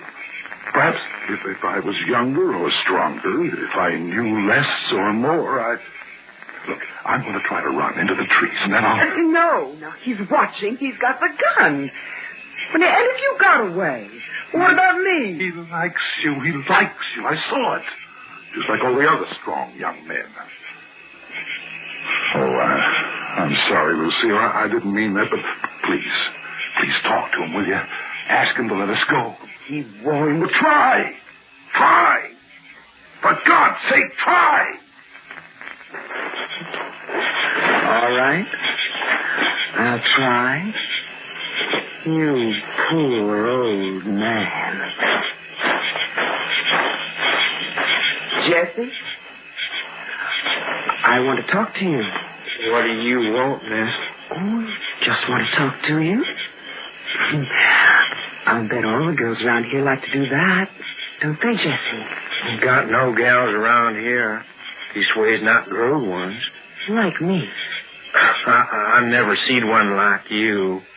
Gold hair, smell like flowers. Jesse, you like me, don't you? I like you. Reckon I do. You make me feel... Fun is all I know. Different. Jesse, let us get away. My husband and me. Now before the others come out. That's what the sweet talking's for. So you and him can run. Well, if I was alone, I wouldn't want to leave. But look at him. Poor old man, you see? He's afraid. He'd ought to be afeard with what he's going to do, but I'm going to make sure he does. Your grandfather died happy. That's the main thing, isn't it? Don't care if and he was happy or not. I hated him. Just a mean old man full of sin. Then let us go. No. Ma feels different about him. He was her pa. Besides, time them sins was got out of here, one way or t'other. Would you want me to be a sin eater? Of course not. You heard me talk up in there for you. But don't you see? When we're gone from here, my husband will force me to take them away from him. Just the way you mean to do it now. Please let us go so he won't force me later. You could come to Pyrie then. I'd wait for you. You and I could... Jesse, it's time. Come lend a hand. Please, Jesse? Don't you worry none, man.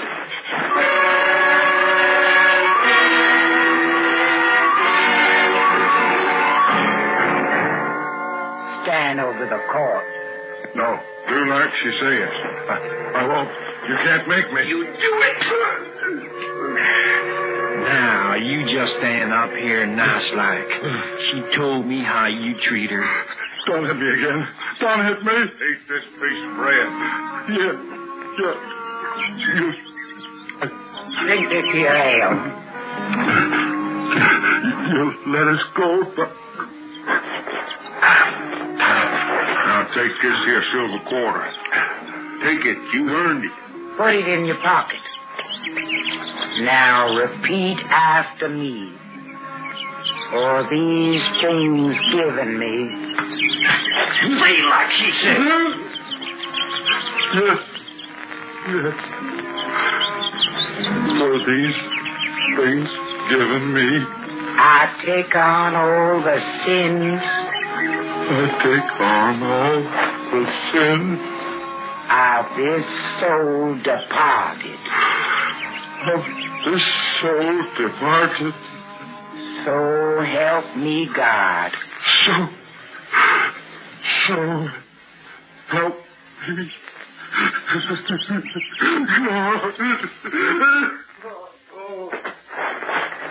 Leave him alone, woman. He just fainted. Get in the house. Come morning, we'll take you down the mountain. Take care of him, Jesse. Me and Ma will take care of your grandpa. He's at peace now.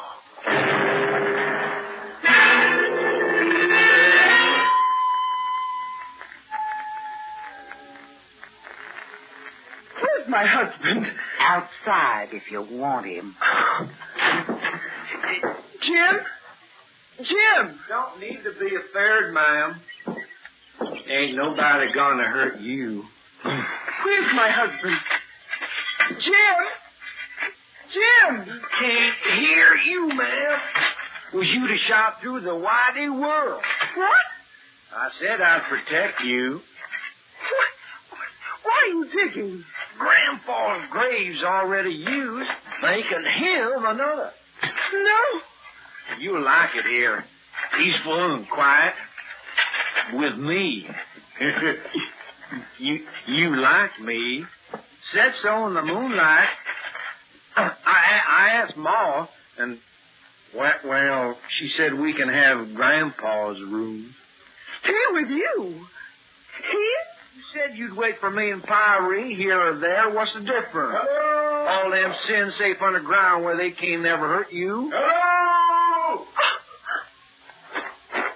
Hold on, it's Isaac. Help, officer. He killed my husband. They brought us here. He wants to make me stay. Easy, ma'am, easy. Thank God you've come. When you didn't show up in Pyrie, I come back to see. It wasn't but one turnoff, as I found your car easy. Arrest him, officer. And there's another one. His father.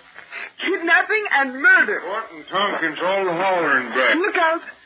What do you want around here? Oh, I'm just listening to Miss Reed here. Don't pay her no never mind. Well, she was saying... Don't talk. Arrest them. You hear that? She wants me to arrest you and Jessie, Pa. Pa? What for, son? Oh, says you kidnap her and kill her husband. She's a liar. She come here to live with Jessie. Police will come. Don't find me. I'm the police, ma'am. I'm also kin to these folks. Seems like I'll be kin to you. My brother Jesse will do right by you. No. Appears like you wandered into the wrong nest of natives, don't it, ma'am?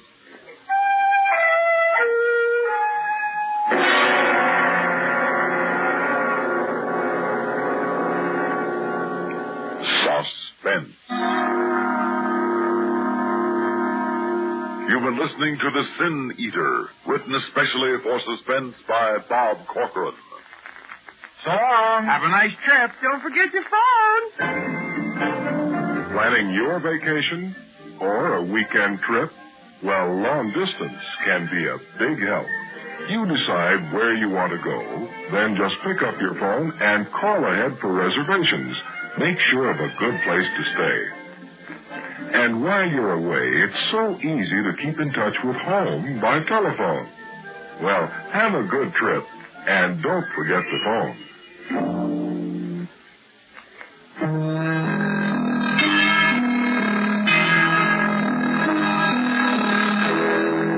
Suspense is produced and directed by Fred Hendrickson. Music supervision by Ethel Huber. Heard in tonight's story were Jim Bowles, Ethel Everett, Herb Duncan, Ivor Francis, Rita Lloyd, Doug Parkhurst, and Guy Rep. Sound patterns by Walter Otto. This is Stuart Metz speaking. Listen again next week when we return with Snow on 66, written by William N. Robeson. Another tale well calculated to keep you in suspense. Hear Worldwide Sports with Chris Schenkel Monday through Fridays on the CBS Radio Network. And now, a tale well calculated to keep you in suspense. In a moment, Act One of Snow on 66, written especially for Suspense by William N. Robeson, and starring Jimmy Blaine and Grayson Hall.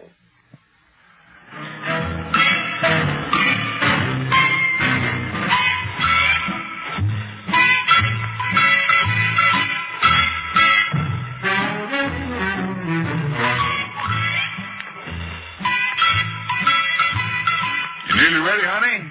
Darling, it takes time to put on lipstick properly. Well, I'm sure the natives will love you as you are. What natives?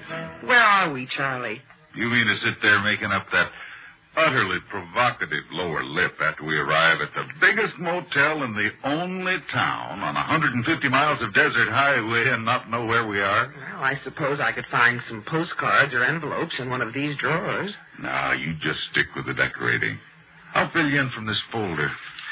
See, this is the Beat Tadican. Beat Tadican Motel is located on the outskirts of Red Mountain, Arizona. So that's where we are. That's where we are. Red Mountain, Arizona is 485 miles east of Los Angeles. What's more, the temperature is now 20 degrees. It's expected to drop to 5 below tonight with snow before morning. Well, now, it doesn't say that in the folder. No, the manager told me that when we registered. 5 below? Mm-hmm. I've never been where it got that cold. Now, you California gals, all you've got going for you there is climate. You never have weather. I'm sorry I failed you so early in our marriage. Better to know the worst right away. Well, come on, let's eat. I'm ready.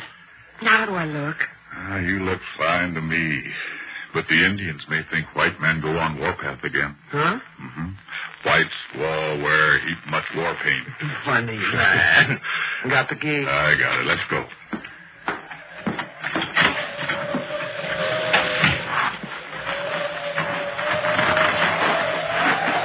Ooh, it's cold.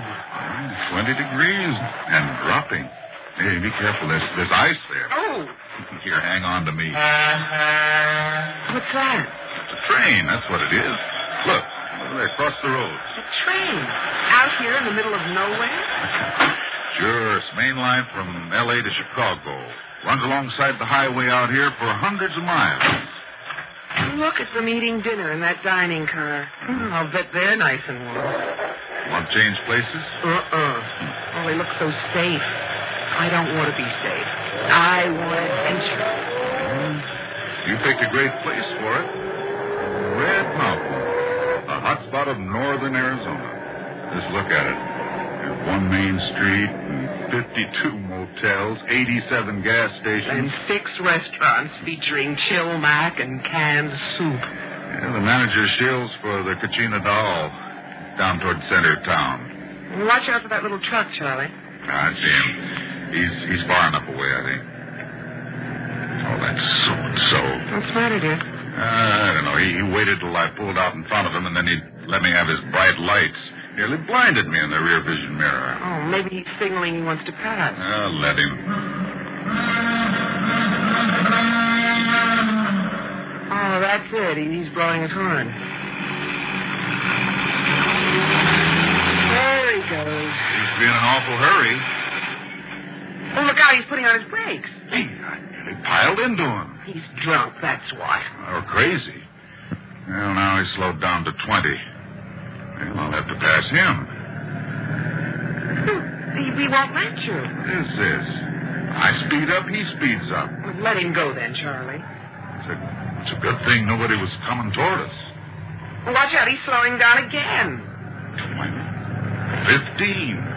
Do you suppose he's doing that on purpose? Oh, I don't know. Hey, come on, get going. I'm going to have to try it again.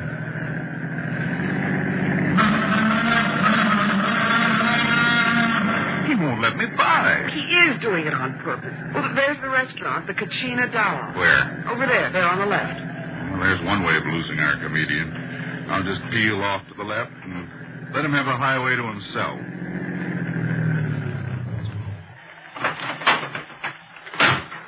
He doesn't seem to want the highway, Charlie. Look up the road. He's turning into that gas station. He's coming back. I'll let him. Come on, let's eat. Charlie, you better lock the car. Why? Him. There's nothing for anybody to take. I'd feel better if you locked it.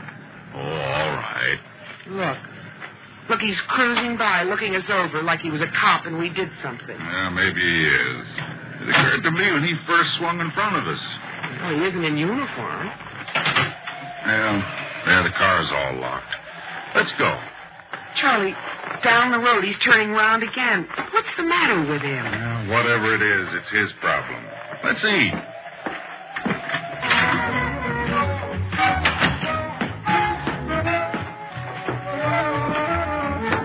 Where do you want to sit? Good evening. How are you folks tonight? Cold. We're not too late for dinner, are we? Oh, no, we can take care of you.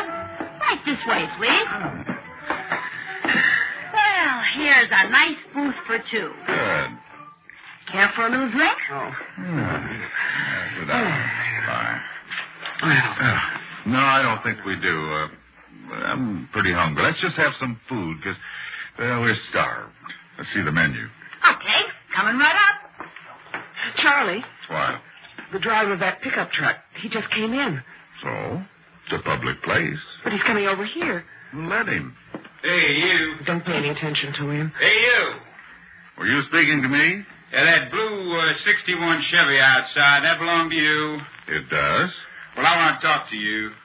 What's on your mind? Outside. Charlie, don't go. I said, what's on your mind? Now, look, Bud, I don't like people cutting in front of me. You mean when I drove out of the motel? Yeah, that's what I mean.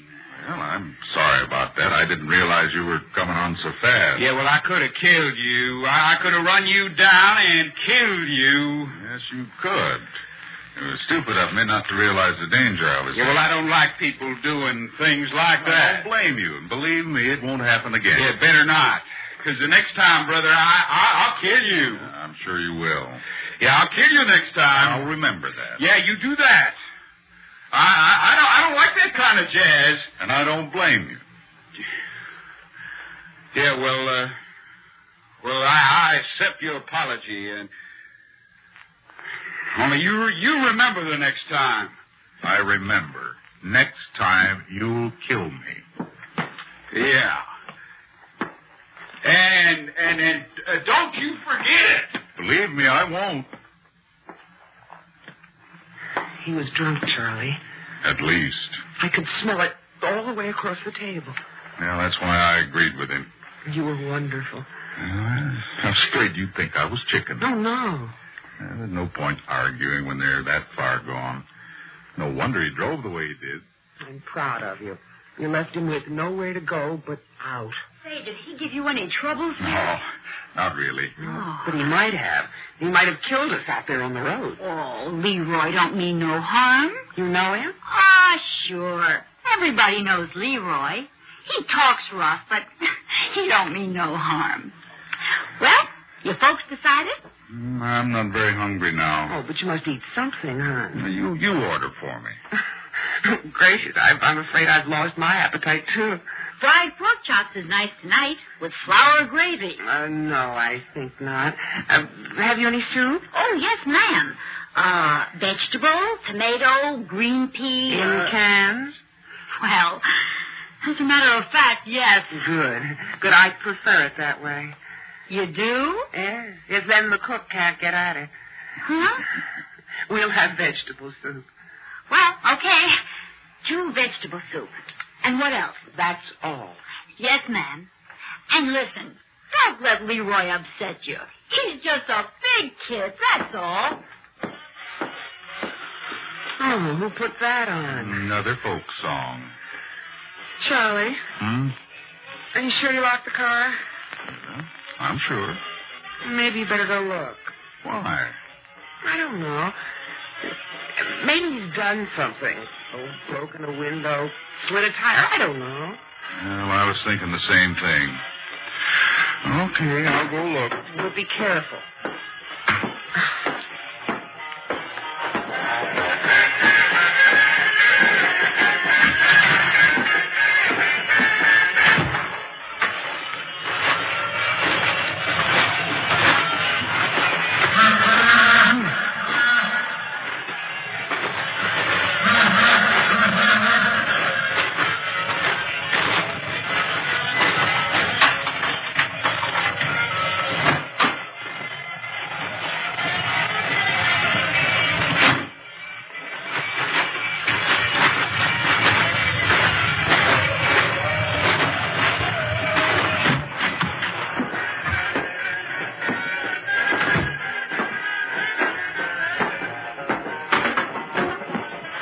Everything okay? Yeah, everything's okay. I've been thinking, hon. I think we ought to report him to the police. Maybe. We could have been killed, you know. If anybody had been coming the other way, when he wouldn't let us past him, we'd have been killed. I know. If he tried the same thing on somebody else and they were hurt, or worse, I'd never forgive myself. Well, here we are, folks. 2 vegetable soup. There. Say, are you sure you don't want to try the fried pork chops? Quite sure, thank you. Yes. Can you call the police for me? The police? What for? I ask you now, can you call them for me? Now, look, if it's on account of Leroy, well, I wouldn't do that if I was you. Oh, you're not me, are you? No. Well, I'll call him if you say so, but, you know, I'm kind of glad I'm not you. What kind of a crack is that? Leroy. Huh. You don't bother me.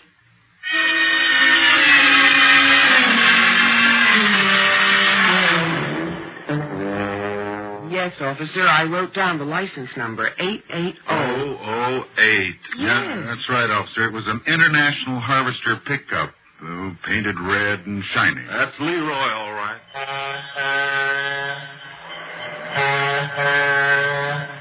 That's his horn. No, lady, that ain't Leroy. That's the Orange Empire Express. Goes through here every night at 9:42. Oh. Well, anyway, this Leroy was drunk. More than likely. He's driving in a fog. And you want me to arrest him? Well, don't you think you should before he causes an accident or hurts or kills somebody? Oh, that ain't likely. Well, how do you know? I know Leroy. Well, look, I know my rights. I hope you know your duty. I want you to swear out a warrant for the arrest of this Leroy. I want you to go out and pick him up and put him in jail till he sobers up. Oh, Leroy's the same, drunk or sober. Makes no difference. Then maybe he should go to another kind of institution. You sure you want to make a formal complaint? What's going on here? Is this Leroy the son of the mayor or the nephew of the governor or something? What kind of a conspiracy is this? Your boy Leroy could have killed me and my wife, and yes, I do want to make a formal complaint. That's what I thought I was doing. Look at it this way. You're just passing through town.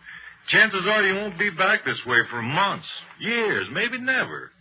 But me, I gotta live here with Leroy and all the other Leroys in town. We get quite a few of them. They're just big kids. They don't really mean no harm, but they get restless. There ain't enough to do in this burg. Only one movie show. The TV don't come through good. That leaves the bars. So they get their kicks on 66, scaring the pants off of tourists as they pass through. Sounds kind of silly when you put it that way, but that's about the size of it. Tell you what I'll do. I'll have a talk with Leroy next time I see him. Well, I want you to put him behind bars now. Tonight, before he kills someone. Gee, mister, I sure would like to oblige you, but I wouldn't know where to begin looking for him at this hour of night. With the weather kicking up a blizzard, why, I just wouldn't know where to begin. That's a fact.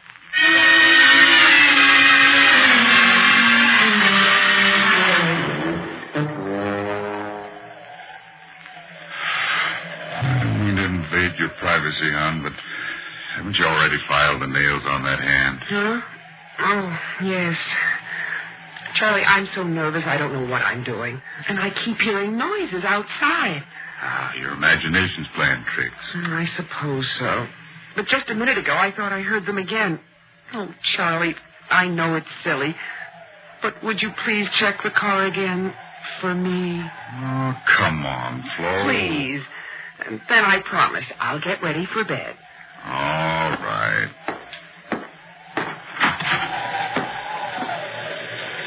Flo. What is it? Somebody let the air out of the back tire. Leroy.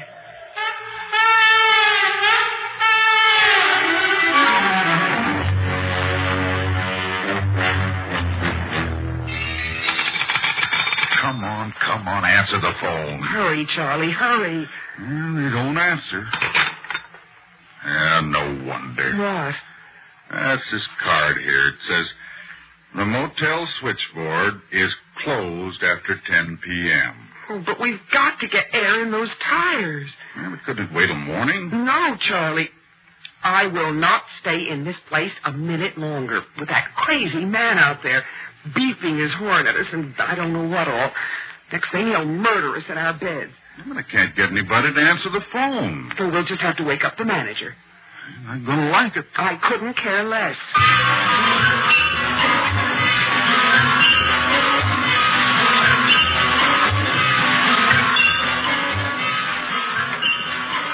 There's nothing I can do for you, Mac. I'm all alone here. But can't you come out and... I'll call up in the morning. Somebody will take care of you then. Same thing? Same thing. I could have told you. Nobody's coming out in this weather to fix a tire. How do you get the police? Well, they ain't coming out either. Number, please. Operator, will you give me the police? Look, you folks are keeping me up. I'm sorry. This'll only take a minute. Red Mountain Police? Listen, did you pick up Leroy? Oh, it's you. Yeah, it's me. You got Leroy in jail? No, I ain't run into him. I didn't think so. Well, he's just let the air out of my tires. Sure it was him. See him do it? Of course I didn't see him do it. But my rear tires are flat, and what's more, I can't get anybody to come out here and pump them up for me. Sorry, that ain't a police matter. But you can get somebody in the morning, no doubt. Well, I don't want to wait till morning.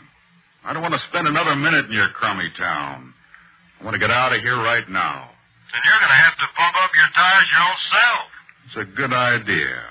I just might do that. That's about all I could suggest, and don't you fret. I'll speak to Leroy as soon as I see him. Thanks. Thanks a lot. Come on, Flo. Let's get out of here. Just a minute. You owe me for those phone calls. Yeah, here. Keep the change. Buy a trip to the moon.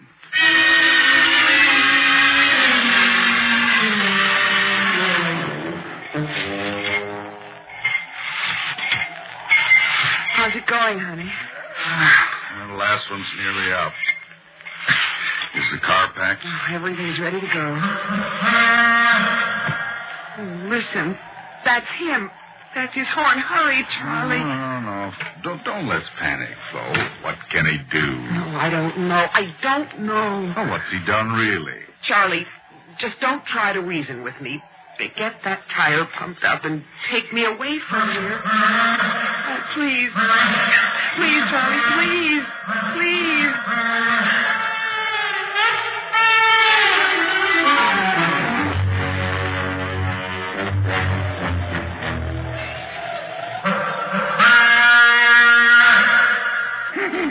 What's the idea of parking out in front of the police station, blowing that horn? You're giving this town a bad name, scaring them tourists. They wanted me to arrest you. Oh, you wouldn't do that to an old friend. I didn't want to, but then you had to go and let the air out of their tires. You know, I do the darndest thing sometimes. Now you're going home. I'll lock you up for being ornery. You better do that, Pete, because I never make it. You know, I can't see to drive home. All right, climb out then. I'll give you a cell to sleep it off in. Yeah. That's it. Knock off that horn. Oh, but it sounds so pretty. Pete, you know, you're a real pal. Just a real pal. Putting up a pal for the night in the jailhouse.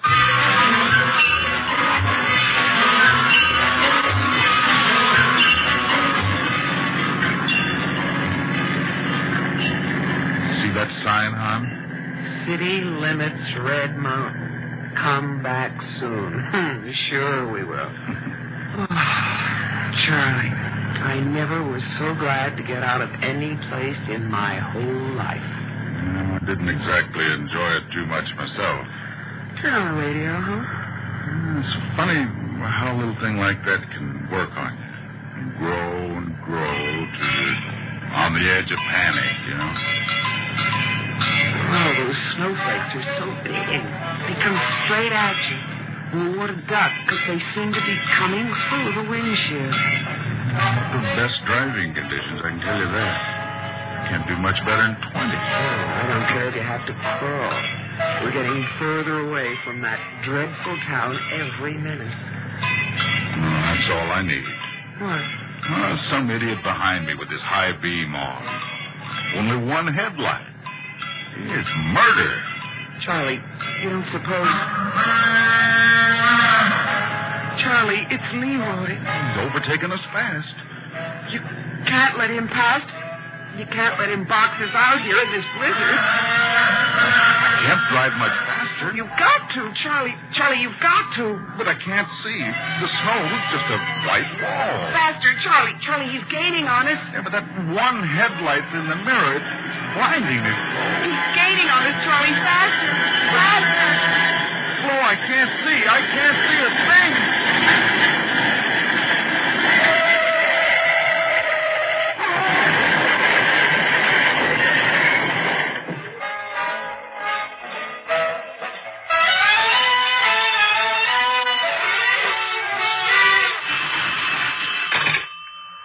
Mechanical Motel. This is Pete over at the police station. You woke me up. I'm sorry, Sam.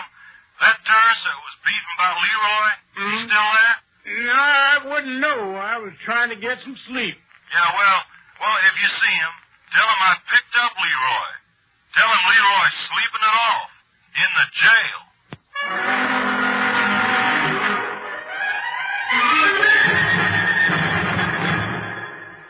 Suspense. You've been listening to Snow on 66, written especially for Suspense by William N. Robeson, and starring Grayson Hall and Jimmy Blaine.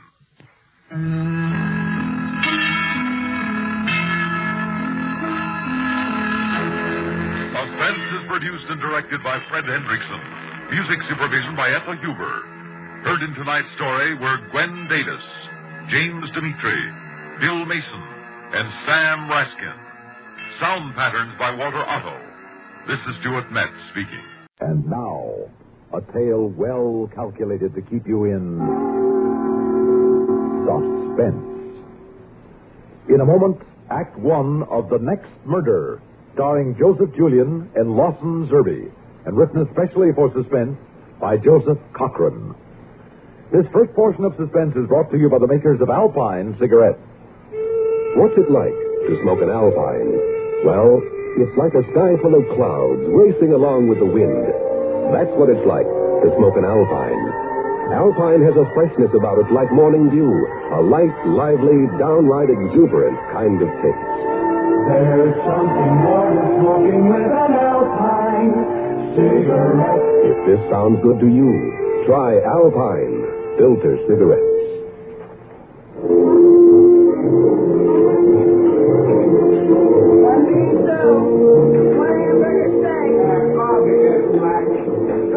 Mind if I sit down? No. Sit down. At the late edition you're reading? Yeah. Well, that was a terrible thing, that murder over in Springdale. Oh, awful.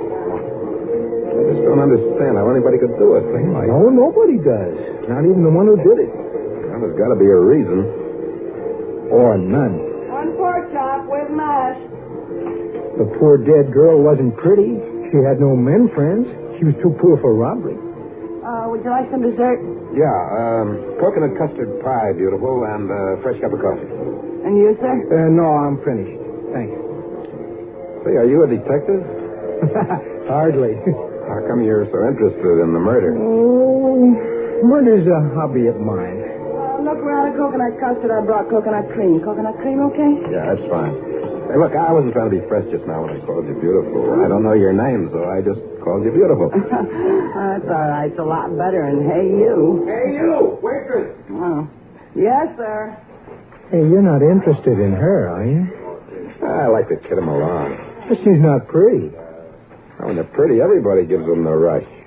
Homely girl appreciates a little attention. Oh, yeah, I see. Well, I'm shoving off. Thanks for letting me share your counter space. Not at all. Night. Hey, gee. Tell your friend thanks for the nice tip. He's not my friend. I don't even know him. He just sat here with me. Say, I know it's short notice, but would you like to go to a movie with me when you're through here? Oh, I couldn't, but thanks. Some other night? I'll think about it. Hey, thanks. Thanks a lot. Good night, beautiful. Night. You think about that movie real hard.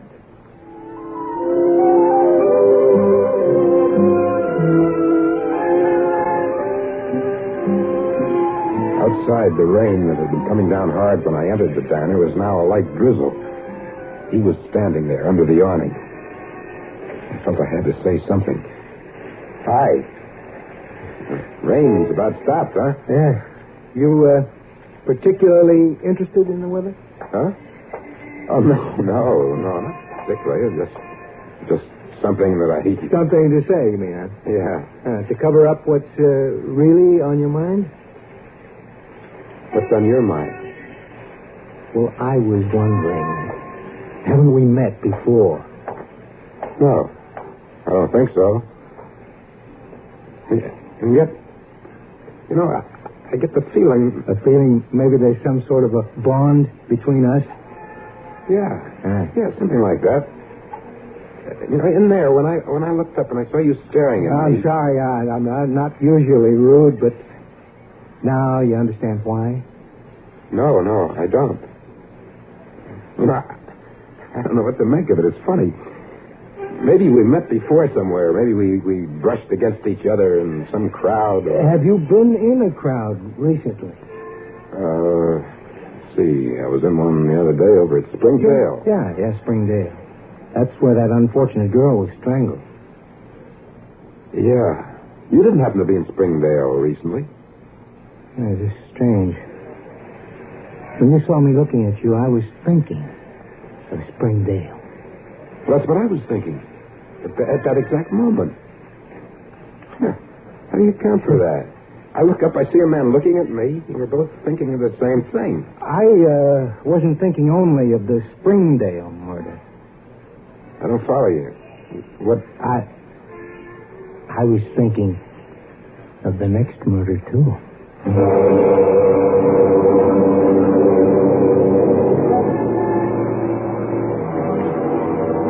The next murder. I looked at the guy hard. I saw he was serious. I wanted to get away from him as fast as I could. And yet, I wanted to stay. I wanted to know what was on his mind. At the same time, I didn't want to know. I started away, and then I turned back. You a stranger in town? I blew in 2 days ago. How about you? Oh, I got in this afternoon. Where are you stopping? Don't have a room yet. You broke? Not broke, Bradley Bent. Hey, listen, I got an idea. I got a good-sized room. I can sneak you in without the clerk knowing it. How do you manage it? There's a side door. I'll slip the bolt, and you can come up the back stairs. You're sure it won't inconvenience you? Well, if it'll make you feel any better, you can pay half the rent. All right, then I accept. We can talk there. Yeah. Talk. We have a lot in common. You and I.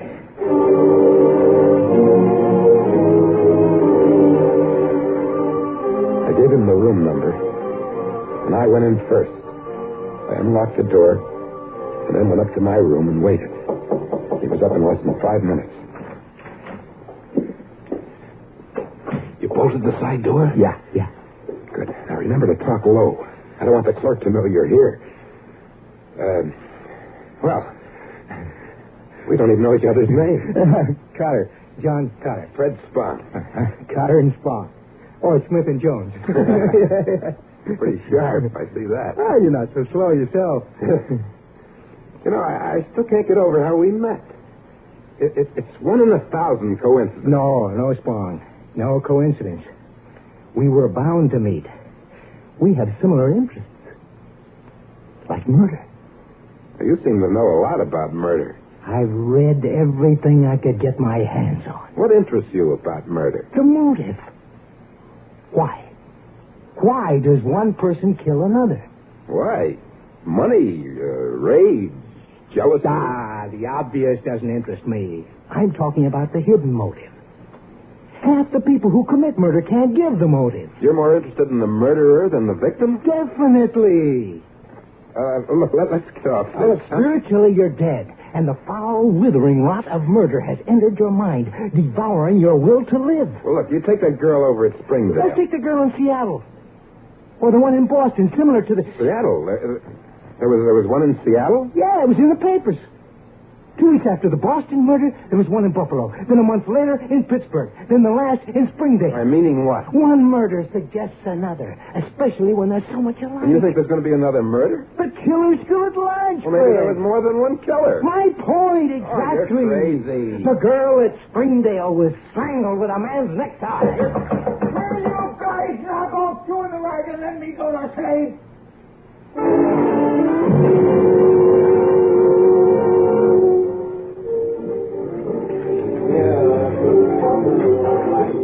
Strong, we always come back to the same thing. Why? Why does he do it? You always come back to it. A man can't help what he does. That's not a flattering admission. You know, sometimes your talk is too far out for me. What you're saying is you have no will of your own. You can't help what you do. I got lots of willpower. I make my own world. Having any dessert? Only people I want can be... No, thank you, no. How about you, good looking? No, nothing for me. Hey, what's your name? Amy.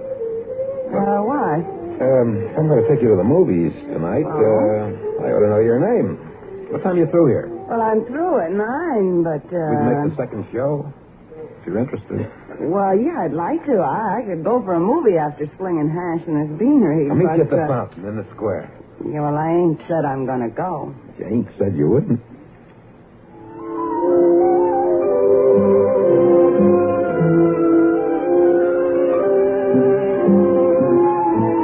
Carter and I left the diner and went back to the room. It was drizzling again. He was getting on my nerves. I made up my mind to tell him. He got a blow in the morning. We didn't talk much. He took out a tablet and started to write. I sat there thinking of Amy. Every now and then taking a look at my watch.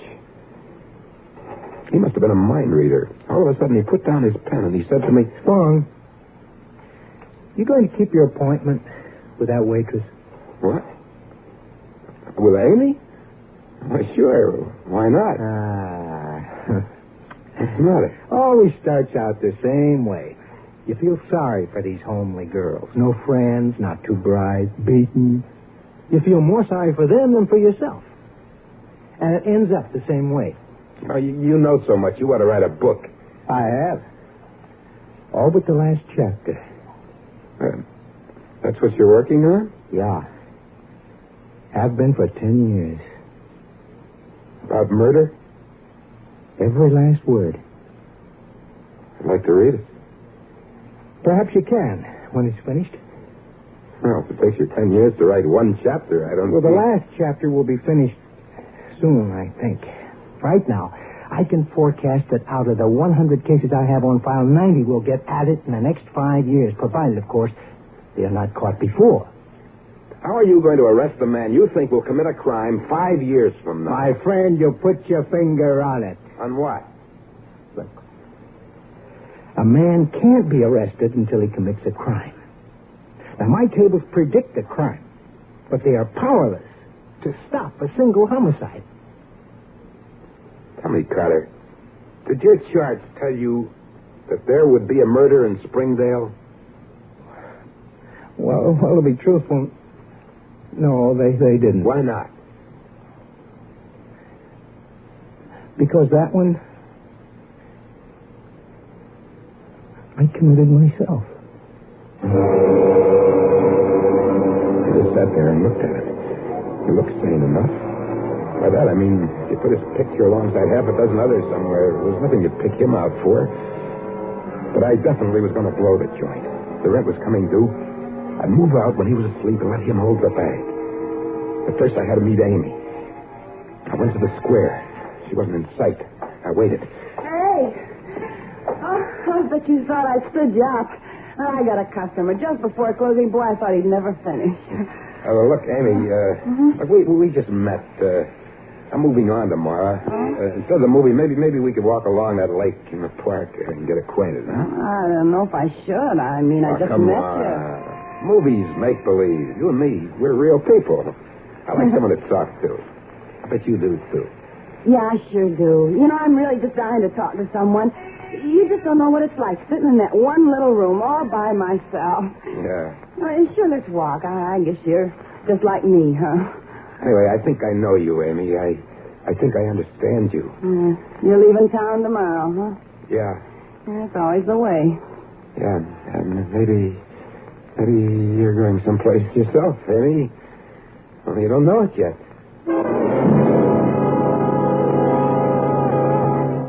Sign said no one permitted in the park after 9:30 p.m. The place was deserted. Amy and I walked about halfway around the lake. It stopped raining, but it was still cloudy, with the moon breaking through every now and then. I was getting kind of excited.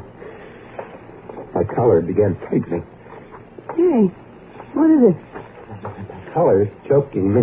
Oh, I hear your necktie's too tight. Let me loosen it. That's better. Hey, why don't you take it off? Okay. Yeah. Here, I'll carry it. Wonder how I'd look in a man's tie. A man's tie around my neck. What's the matter, Amy? I'm tired and cold. I got to get up early in the morning. I'm going. You've been reading the papers, haven't you? No, not me. I never read papers. They're filled with terrible things about people being killed. About people getting killed with a necktie?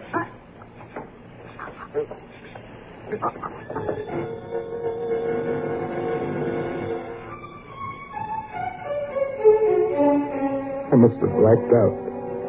When I came out of it, I was stretched out under a tree. I probably ran into it and knocked myself out. I got up. My shirt was open at the collar, and my tie was gone. I started to look for it, but something kept buzzing at the back of my head, telling me to get out of the park. I hurried to the hotel. When I left the hotel, I went down the back stairs, and I left the door unbolted, so I was able to get to my room without the clerk seeing me. Then I had to get into my room without anyone hearing me. Cutter was asleep, his face to the wall. I could hear the guy next door snoring. I gathered my things, and I stuffed them into the suitcase. I went to the sink to get my toothbrush and shaving gear. My razor was gone. I looked around, and I saw something glint on the floor. I reached down to pick it up. It was my razor, and my fingers got all wet and sticky. I jumped back up and I stumbled over a chair. Blood. Cold and sticky. What's it doing on my razor? Hey, what's going on in here? I warned you guys. Where's the light switch? I came to this dump to get some sleep. If you two guys... Hey. What's the matter? What are you doing with that razor? I just came in. I picked it up. There's blood on your hand. Hey, you in the bed. Wake up. Wake up! I want to know what's going on in here. What's the matter with him? I'm telling you, I just came in. Yeah, well, it looks to me as if you were just getting ready to leave. Get out of my way. Charlie! Oh, no, you don't. You stay right where you are. Charlie, come on over here. Charlie, get out of here. No, first call the police.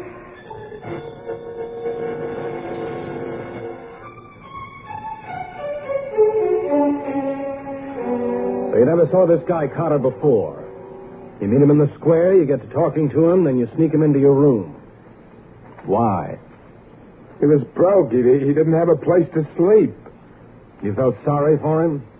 Yeah, I guess I did. So sorry you cut his throat? I didn't do it. That's your suitcase. It's packed, isn't it? Yes. You going someplace? I just wanted to get away from him. Why? Because he's nuts. All he did was talk about people who didn't want to live, about murder. He wrote a whole book about it. All about guys who were going to kill someone someday. Or some night? Like tonight around 10 o'clock? Tell me where you were tonight between 9:30 and 10:30. I was walking in the park. I was walking with... The park, huh? Then what? I walked a lot. I was thinking about this guy.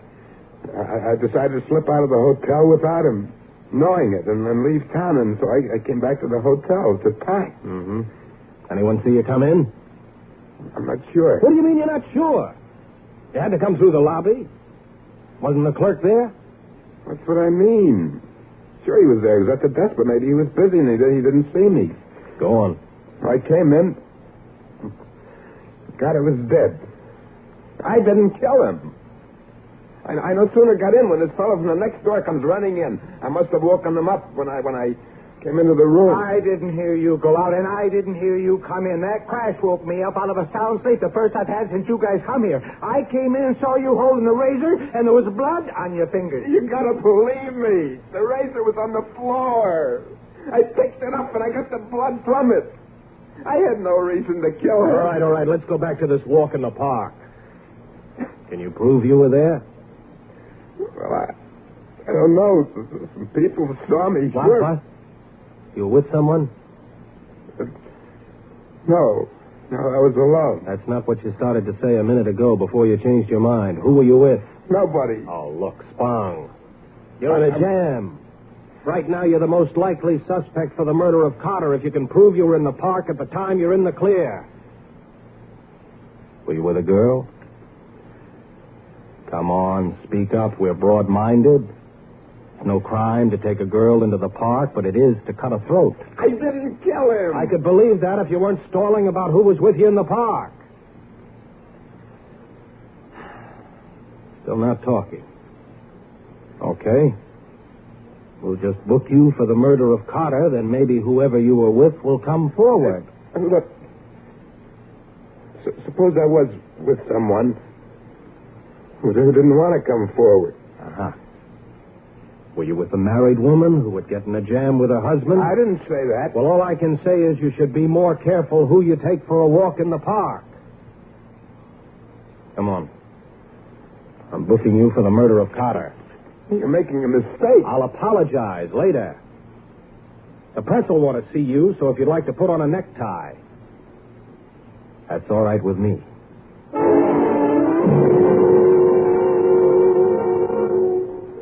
The police were very interested in Carter's book. They took every scrap of paper they could find. They asked me a lot of questions about it. I didn't mind talking about Carter and his crazy ideas. I wanted them to know why I was running away from them. They kept questioning me until 3 a.m. Then they let me sleep. They woke me up again. Spong, I apologize. What for? You didn't kill Carter. That's what I've been trying to tell you. Mm-hmm. We doped it out from that book. He was his own case study 100. He killed that girl at Springdale, and he cut his own throat. He was crazy. Uh-huh. What we're interested in now is Case 99. What? Come on. We're going for a walk. Walk? Walk where? In the park. No, I won't go. We want you to retrace every step you took last night. Please don't make me go. All right, Spong. You've told me what I wanted to know. You see, we found Amy. This is, your necktie, isn't it? Yeah. Why did you kill her? I don't know.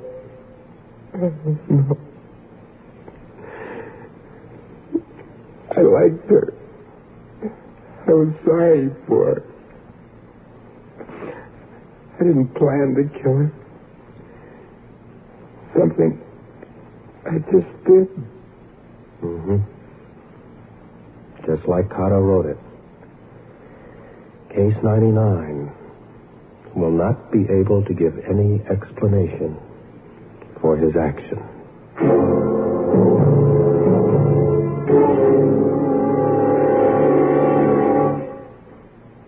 Suspense. You've been listening to The Next Murder, starring Joseph Julian and Lawson Zerbe, and written especially for Suspense by Joseph Cochran. So long. Have a nice trip. Don't forget your phone. Planning your vacation or a weekend trip? Well, long distance can be a big help. You decide where you want to go, then just pick up your phone and call ahead for reservations. Make sure of a good place to stay. And while you're away, it's so easy to keep in touch with home by telephone. Well, have a good trip, and don't forget to phone.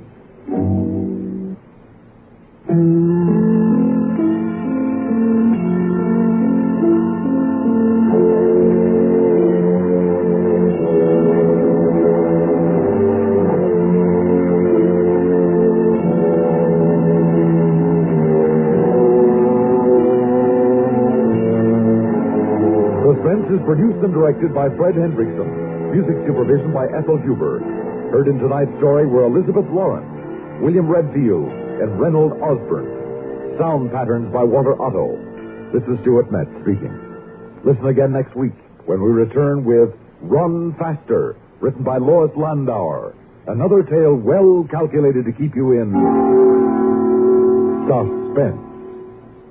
Listen to Worldwide Sports with Chris Schenkel Monday through Fridays on the CBS Radio. And now, a tale well calculated to keep you in suspense.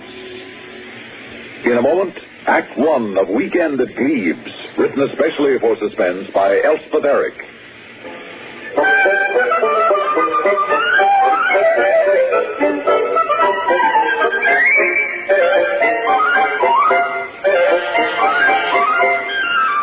Yes? Miss Trowbridge? Young Wallace's mother? You mean to say Lady Pancoast, don't you? Miss Trowbridge married Lord Pancoast, you know. Oh, dear me, I hope nothing's wrong there. Well, ask her to come in. Oh, So my, what is going on here? Come in, Lady Pancoast. Mr. Henshaw, what is this Lady Pancoast business? They kept calling me that outside. Well, you did marry Lord Pancoast, didn't you? No, it wasn't you, was it? I've never seen you before, actually, have I? I've never even heard of Lord Pancoast. But Wallace assured us he went home for the wedding. Home? To Gleebe's. Wallace's home is in New York City. It always has been and still is. Oh, dear me. What, for heaven's sakes, are Gleebe's? Gleebe's is one of the historic homes of England in Sussex. Are you really Wallace Trowbridge's mother? Of course I am Wallace Trowbridge's mother. Well, at Denbridge, we've never actually seen you, you know. 2 months back, Wallace said you'd married Lord Pancoast and moved to Gleebe's. And you believed him? I am Mrs. Warren Trowbridge of New York City and the mother of Wallace Trowbridge. I sent my son to this school believing that he'd be looked after, but I find instead... He has been looked after, Mrs. Trowbridge, if that's who you are. Would you care to see some identification? Oh, you must have some records. My signature must be on something. Oh, we have indeed. Bring in all the records on Wallace Trowbridge, will you please? Thank you. Miss Trowbridge, do you happen to have a picture of Wallace? That might help. I'm just not the sort that carries about pictures of her child. Wallace didn't even have a letter from you, Mrs. Trowbridge, until 6 weeks after he arrived here. He's had very little mail of any kind except from his friend, Billy. Billy who? Why, his pal. His great pal in the States, Billy. I don't know any Billy. You don't know Wallace's closest friend? Wow. Though Wallace did say you'd been ill. I haven't been ill. Yes. Would you say that again, please? It's not possible. You're sure? Well, look again. Look anyway. It's most embarrassing. There must be some mistake. What now? Miss Trowbridge, the truth is, Wallace's records seem to have disappeared.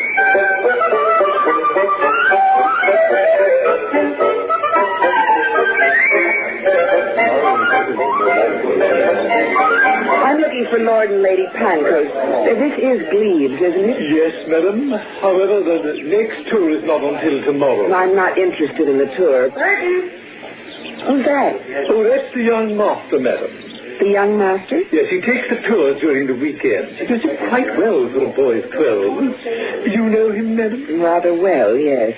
Won't you have him step over here, please? I'd like to talk to him. In a moment, madam. You see, they're all leaving now, and he'll be here directly. Have you known him long, of the young master? Oh, I've been with Lord and Lady Pancoast for all their married life, madam. That's not what I asked you. And with Lady Pancoast's father as well. Neither is that what I asked you. Ah, the last one's gone, and here comes the little fellow. Shall I tell Lady Pancoast you're here? Oh, hello, nurse.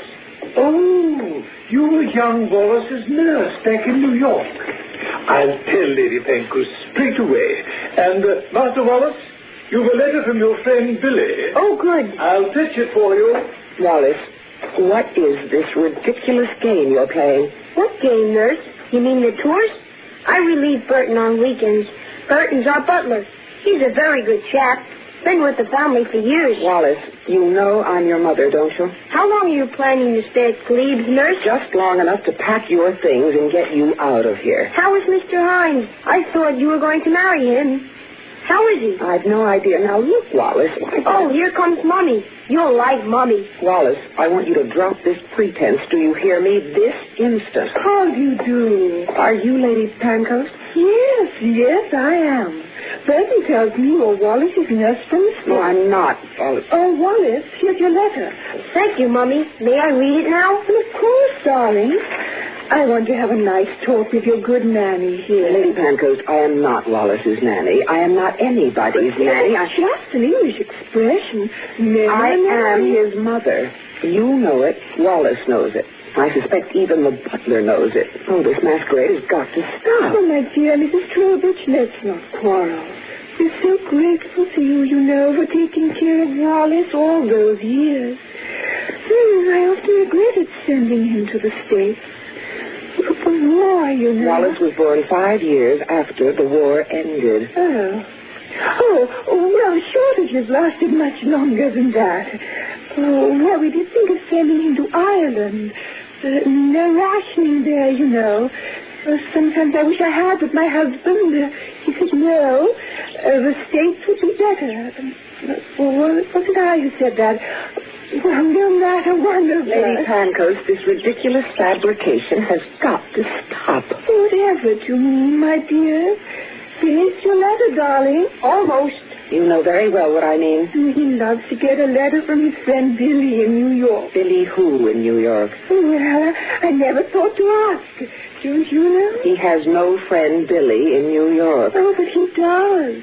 He hears from him quite regularly. My husband and I assumed it was someone he'd known while he was living with you. Could I meet your husband, Lady Pancoast? Oh, well, you can't have entered into Wallace's life very well, Mrs. Trowbridge, if you don't know who Billy is. Please, I should like to talk to your husband, if you don't mind. No, I don't mind. Oh, he's been quite ill, you know. Nevertheless, I should like to talk to him. If that's impossible, I'll have to talk to the police. The police? Whatever for? Which is it to be? Well, my husband, Lord Pancoast, is an invalid at the moment, Mrs. Trowbridge, confined to his room. We have every expectation that he'll soon be up and about, and everything will be as it once was. May I see him, please?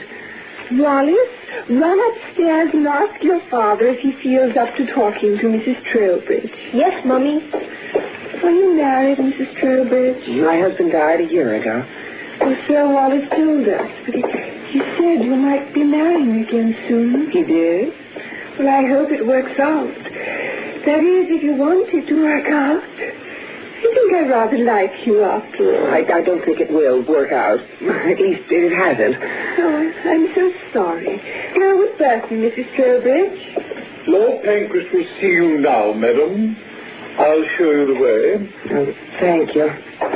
Oh, Burton. Yes, my lady? See that the room's made ready for Mrs. Trowbridge, will you? I think she's got that nice sunny room next to Cook's. Next to Cook's? Oh, it's quite a nice room, madam. You don't say. Gleebees is over 400 years old, you know. There's a story that Henry VIII once stayed here for a whole weekend. Really?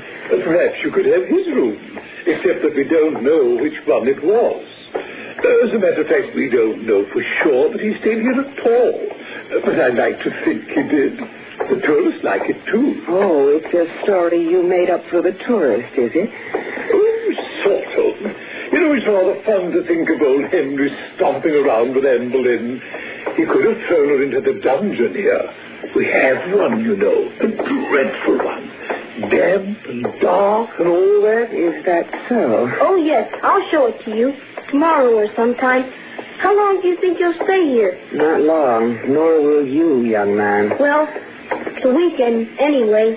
Here's Daddy's room. Yeah? Daddy, this is my old nurse from New York, Mrs. Trowbridge. Oh, come in, Mrs. Trowbridge. Do sit down. Forgive me for not rising to greet you. Well, that's quite all right. We'll have a nice talk. I hope so. Perhaps you can... May I go to the village with Burton, please? To do the marketing. Well, if Burton's willing to take you, yes. Oh, he is. All right, then. Don't stay too long. I won't. Well, now, Mrs. Trowbridge. Lord Pancoast, I am Wallace's mother. Are you now? I think you know I am. I know nothing of the sort, actually. At least you know that your wife is not, don't you? I must confess I do know that, yes. Oh, well, that's a relief. Lord Pancoast, is your wife...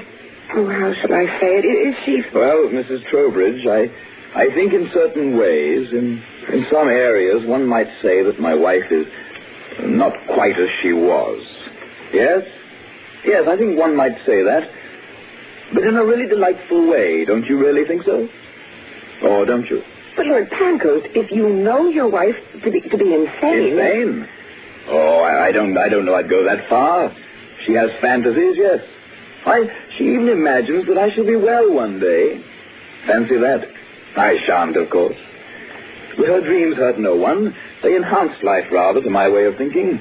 Hers, mine, Wallace's. Now, this particular reverie that Wallace is her son is not enchanting my life, I can assure you. No, I imagine not.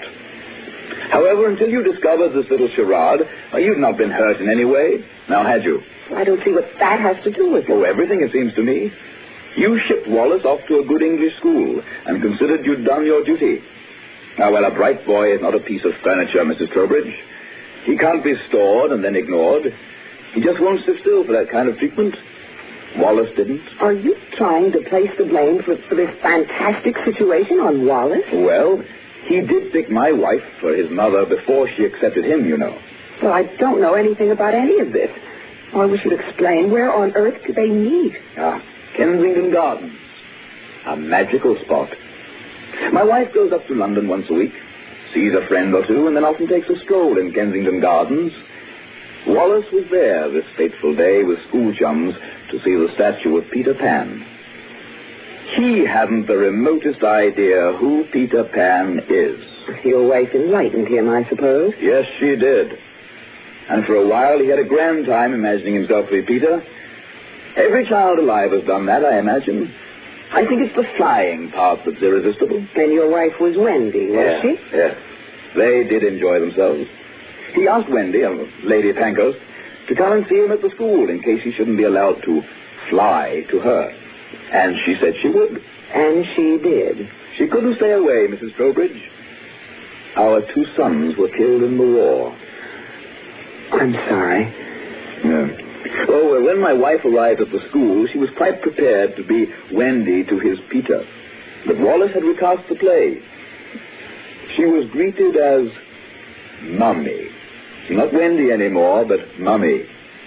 She was also confronted with the fabrication that his mummy was going to marry a titled Englishman. This fabrication had been rather firmly established at the school. She never denied the story. They never questioned it. That was very naughty of her, I know, and naive of them. But schools do love titles for some reason. So do little boys. And now your wife has persuaded herself that Wallace really is her son. I'm never absolutely certain, my dear. But it's such a lovely fairy tale, she can't resist acting it out. Now, when Wallace said you were his nurse, I imagine she thought she could continue the play a while longer, or perhaps over the weekend.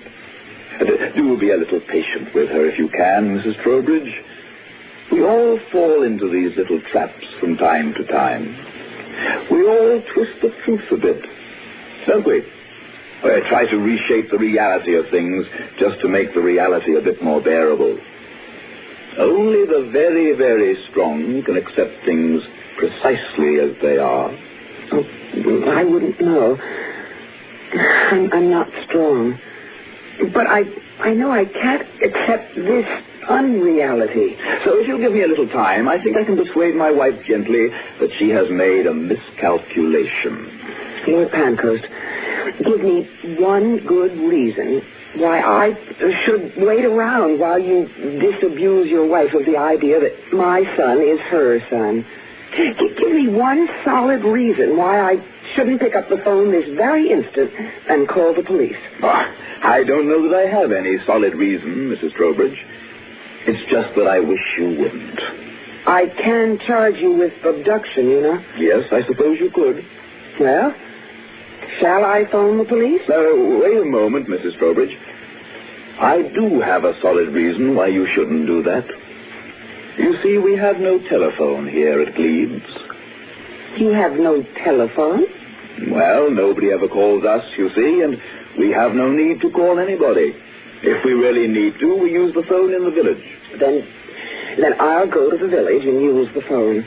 Oh, your wife's fantasy that she's my son's mother, it's intolerable. Well, just as soon as Burton comes back, I'll have him drive you there. Thank you. Meanwhile, let's just sit and talk. Lord Pankhurst, you and your wife, well, you've seduced my son, and I want him back. Seduced? Yes, I suppose that's what we've done. But he seduced us too, Mrs. Trowbridge. It was, or so it seems to me, a meeting of 2 lonely people in Kensington Gardens near the statue of Peter Pan. My wife was lonely because she'd lost 2 sons during the war. Why was your son lonely, Mrs. Trowbridge? Why was there an ocean between you and him? Why did he receive only messages from you through your lawyer? And why did he go to such lengths as to steal his own records from the school files? Was it to complete the separation from you? Was that it? Oh, yes, he stole them. We found them in his room here. Now, why hasn't he written to you since he started weekending here at Gleebe's? Why does he write only to someone named Billy? And why does he write to Billy every week? Oh, for heaven's sake, who in the world is Billy? Don't you know? Well, it could be some school chum back in New York. Well, I didn't know them all. You wouldn't know his full name, would you, this Billy? It's Hines, I think. Billy Hines. Hines? Oh, it can't be. Oh, why can't it be? William Hines? Oh, he's a grown man. Wallace doesn't even know him. Well, he met him once, but he doesn't know him. He writes to him. And Mr. Hines writes to Wallace. Why? Why would either of them write to the other? My, this is a good puzzle, isn't it? Well, let's try to figure it out together, shall we? Now, this Mr. Hines... He's a man in New York. Yes. A man I'd hoped to marry. Yes. When my husband died a little over a year ago, I was desperately lonely. Of course you were. I was only 35. I had friends. I met several men. They seemed interested until they discovered I had a child. I see. I'm not sure you do. I don't think any man would. You dreamed of marrying again? Well, it's all I dreamed of, I'm afraid. It's all I know. All I'm good for. 6 months ago, I met William Hines. No, I really loved him. Loved him. I was terrified of losing him. I didn't want the same thing to happen again. I'd been through it, and I didn't want it to happen again. I kept Wallace in the background as much as possible. Finally, it wasn't altogether possible. So I said that Wallace was my sister's child, my dead sister's child. I see. I haven't a sister, dead or alive. I made it all up. I see. Then I sent Wallace to England, to school. Did you think he could stay here forever? No, but for a while, until things were settled. Oh, well, they're settled now. He left me anyway. I got what I deserved. No. I don't know that's the case. Well, there's no use making any excuses for me. I tried to for a while until I realized... You don't object to my trying, do you? No. You wanted so badly to be a young, childless woman, starting out in life, all fresh and eager, to interest this Mr. Hines and marry him. Yes. Because if it were all true, it would help to wipe out the fact that you'd already married a man and lost him. Yes. You could go back in time, as it were, to your girlhood, and somehow become a young woman again. Wasn't that the fantasy? Perhaps. So that instead of being a woman in her 30s with a growing child, you could pretend you were a girl in her 20s, embarking on a career of marriage for the first time. Yes. But the fantasy had to end, didn't it? Yes. I think Wallace was trying to end it for you when he first wrote to Mr. Hines. I think he knew a good deal more about what was going on in your mind than you did. His very first weekend at Gleebe's, he asked me to find out where Mr. Hines lived in New York. I did find out, and Wallace wrote to him. But what could he say to him? I don't know. I don't know because he never told me and I never asked. But I could make a pretty shrewd guess if you'd like me to. I would like you to. I think he wrote Mr. Hines that it would be quite all right to go ahead and marry you because he'd found for himself a substitute mother and father. That's what I think he wrote. Oh, I must have been insane. Oh, no. At least not hopelessly so. Come in. Daddy, I'm back. Wallace, my boy. Back from the village? Yes. Marketing all done? No, sir. Oh? Why not? Burton said I should tell you right away. I used all the money he had with him. I made a phone call. That's so. What sort of phone call? To New York. I see. And whom did you call in New York? Billy. Billy, eh? Well, I think that was a very fine thing to do. Was it? And what did Mr. Billy Hines have to say? He was glad I called. Oh, I'm glad. What else? I told him you were here, nurse. You did? He sent his very best. He's taking a plane in about an hour, a jet plane. And he's coming here. He's coming to Gleebees. He'll be here this afternoon. He's coming to see me. I see. Well, to see you, too. Really? Actually, he said to give his love. His best love, he said. Coming here? Billy? Wallace, you're positively ingenious. A really excellent solution to our dilemma. Thank you, Daddy. Really, the absolute best I could come up with was, completely unthinkable, of course, was our dungeons. But I like yours far better, Wallace. Indeed I do. Bless me, I believe you've made your mummy very happy. Both of them.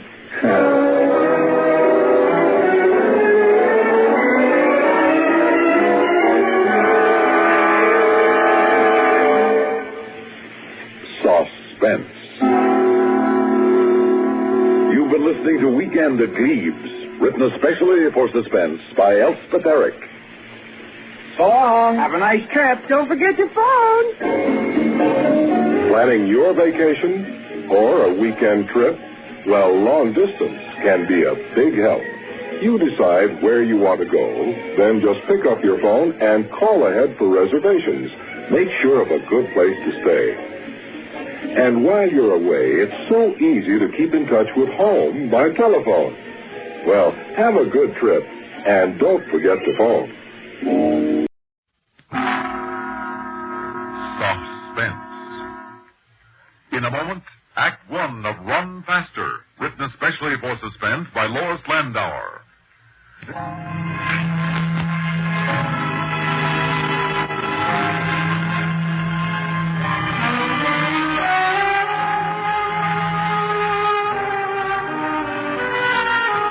Funny how a guy can have all the ingredients for happiness, still want things that are wrong for him.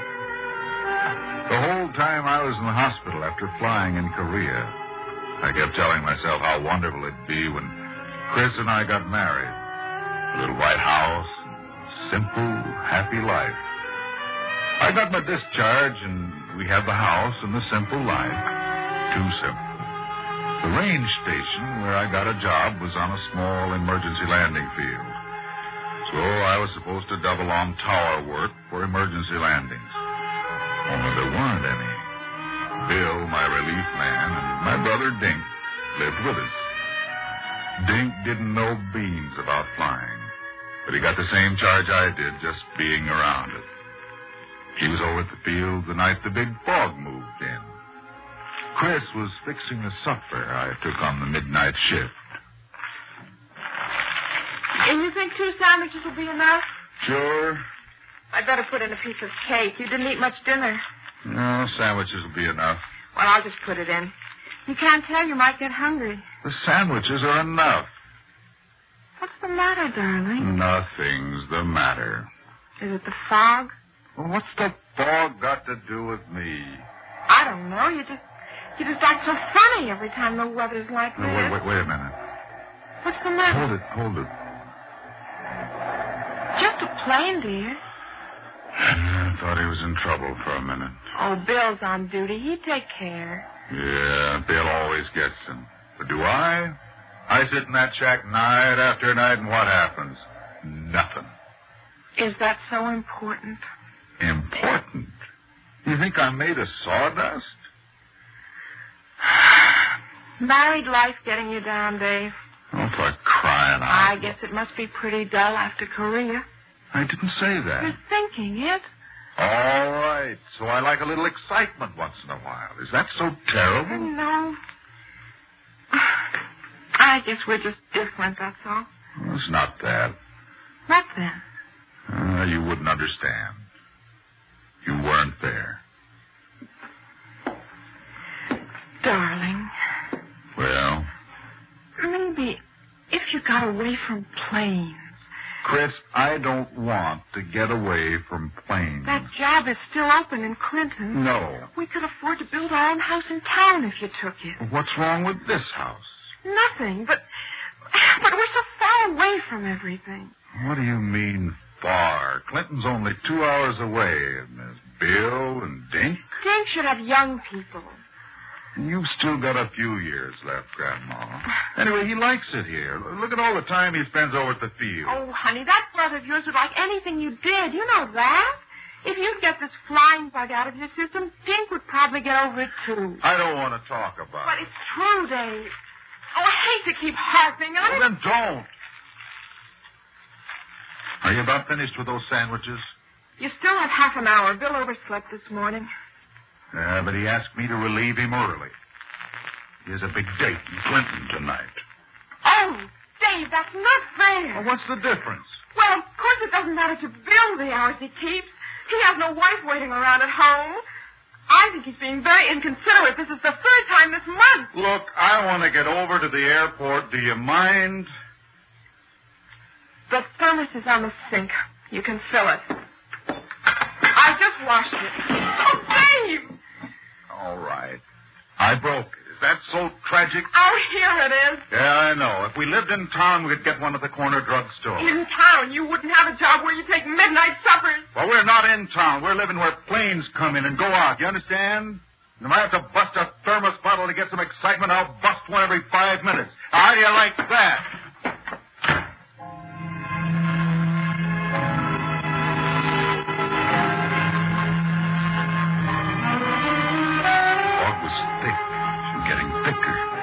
Before I'd gone a dozen yards, our house was a shapeless blur behind me.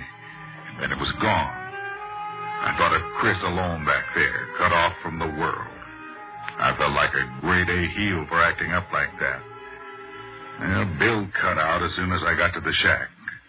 Dink's wheelchair was close to the radar panel as usual, but there wasn't a blip in sight as usual. Something wrong? No, it's the same old stuff. Chris, huh? Yeah. Of course, she's a woman, Dave. I guess so. Well, it's not so hot for her. Bill sure isn't any company for her when he's not on duty. He's either sleeping or out on a date. And with you sleeping days, it really isn't much of a deal for her out there. Especially with a cripple like me around to slow things up. I'm nuts. And I think I'll check Mercury. Midland Radio calling L.A. Mercury Airlines. This is Midland Radio. You there, Hank? This is Mercury Airlines. You're on early, aren't you, Dave? Yeah, Bill's giving the Clinton girls a break.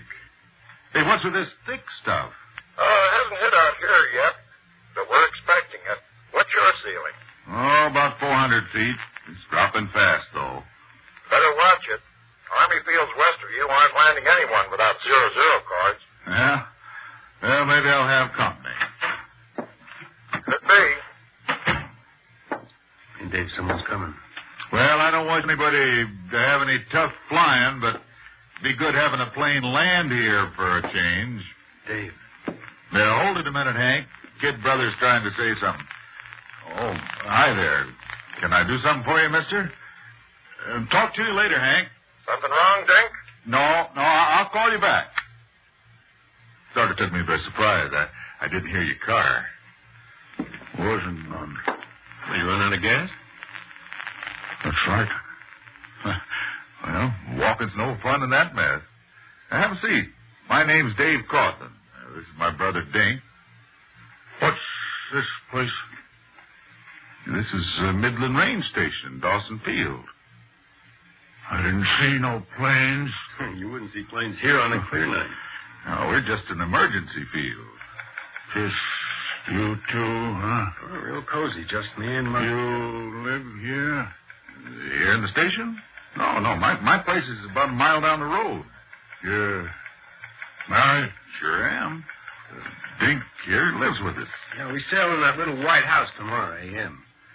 There'll be the neatest stack of flapjacks waiting you ever saw. Yeah, got any gas? We sure have. We have a pump in the front yard. That's your house, huh? You got enough in your tank to get down the road a mile? Well, it don't move. Maybe it ain't gas even, but don't move. Uh-huh. Wait a second. Let's see. What are you doing? What's that thing? This is state phone book. I was looking for a number here. What for? Clinton, Gables, Games, Garage. Here it is. Clinton 25... What the shoe gonna do, huh? Well, calling a tow car for you. There's no need to walk all that way to the pump and back in this weather if there's something wrong with your car. No. Well, it may not even be as long as I said. They usually have calls out. Call nobody, see? There's no trouble. What was that number again? Let me see. Clinton Garage. Hey, what do you... Give me that. Come on, hey. What are you... Hey, don't... Hey. Try using it. It's hurting, too. Where's that pump at?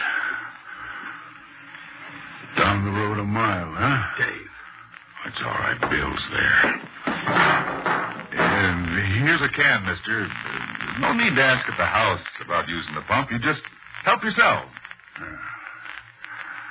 About a mile, huh? Mm-hmm, that's right. In the front yard. Why should I lie to you? All right. 1 mile. Wet house. Front yard. Boy, a real sweetheart, huh? Yeah.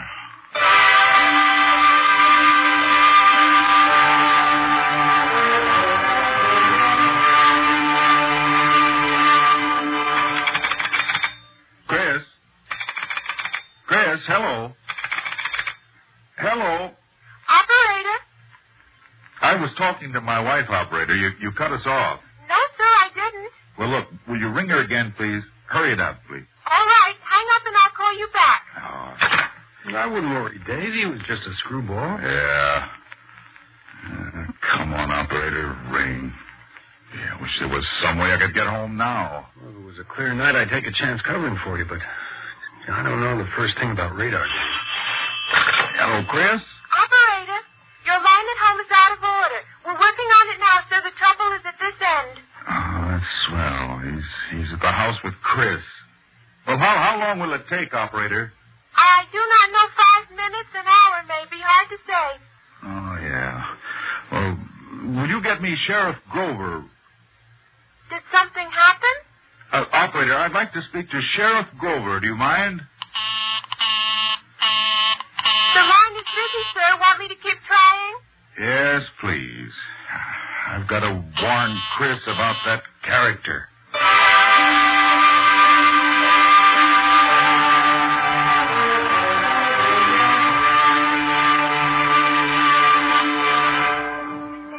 Each time I'd look at my watch, only seconds had passed. It seemed like hours. Something was happening. Hank didn't usually call me. Mercury Airlines calling Midland Radio. You there, Dave? This is Midland Radio. What's up, Hank? I want to know if you've heard from our flight 535 out of L.A. Negative. Why? Are they in trouble? I don't know. They haven't reported in over an hour. 535's not due over here. Think they're off course. Can't say. They didn't report over Downsville or Little Falls. What's his altitude? That's just it. We're not sure. He was cleared out of here at 8,000. But with the weather doing tricks out your way, he may have been trying to contact us for a change in his flight plan. Better stick close, boy. A lot of people in that thing. You reading me, Dave? Oh, I'm not going anyplace. You should have gone to Clinton with Bill. I hear they're having plenty of excitement over there. We heard some mental patient walked out of the big state hospital over there yesterday. Hank, I've got a call that may be your 535 now. I hope you're right, Dave. Midland Radio. I better catch it. Mercury Airlines, Flight 535, calling Midland Radio. Come in, Midland. Aircraft calling Midland Radio. Repeat your identification, please. Go ahead. 535, Mercury Airlines. Do you read me, Midland? Go ahead. Midland Radio to Mercury 535. L.A. has been looking for you, buddy. What's your problem? It beats me, Babby. Trying to get through for hours and a descent of 5,000. I need landing clearance quick. Estimate 15 minutes more fuel, and that is all, brother. 535 from Midland. We're reporting present weather of 200 feet overcast, visibility half a mile dropping, altimeter setting 29.83, wind from the northwest at 5. Over. Ouch. Report me into L.A., will you? See you in 15 minutes. Over now. Will do. Midland Radio calling L.A. L.A. Mercury Airlines. You hear anything, Dave? Yep, just now, Hank. I'll bring him in here in about 13:30. Good. Now, if you can just pick up that lost mental patient, we'll give you a merit badge. Patient? Oh, yeah. There's no weather for a sick man. What's wrong with him? His hands. Hands? Yeah. He's a strangler.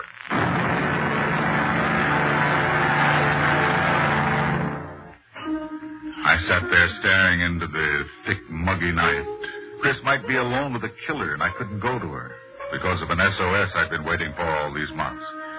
Chris only a mile away. The heavy stuff outside seemed to crawl in the room as we waited. Not talking, just smoking and listening. I knew any minute the plane might call, but I wasn't thinking of planes now. I wanted that phone to ring. I had to know about Chris. Yes, sir? Operator, how about my phone? My phone, is it fixed yet? I told you I'd let you know, sir. Well, what about the sheriff? The sheriff? Oh, yes, sir. The line's still busy. Well, break in on him. He's talking to Harry Waller. I can't just bust in. Well, cut in on him, operator. It's important.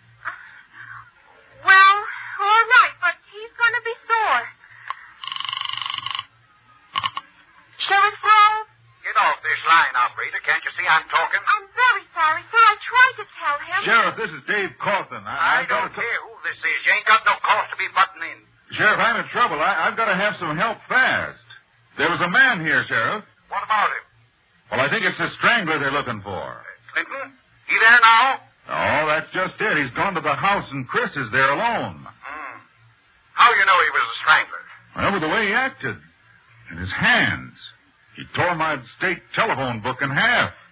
Now, son, just cause a man's strong enough to do that don't mean he's a criminal. Well, he is the strangler, and my wife is alone. You've got to do something, Sheriff. Okay. I'll take a run over there.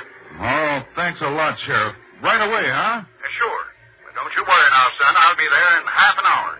Half an hour? That'll be too late. Sonny, my old bus only goes so... But, Sheriff, a half an hour he could be there now.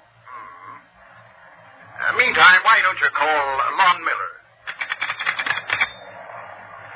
Operator, would you get me Lon Miller? But Mr. Miller's on your circuit, sir. What are you talking about? His line is out of order, the same as yours. Mercury 535 calling Midland. Come in, Midland. Midland to 535. Pull up. Pull up, 535. Execute missed approach immediately. Mercury 535 to Midland. Low frequency radio is out. Unable to locate outer marker, over. 535, pull up fast. Pull her up. Pull her up fast.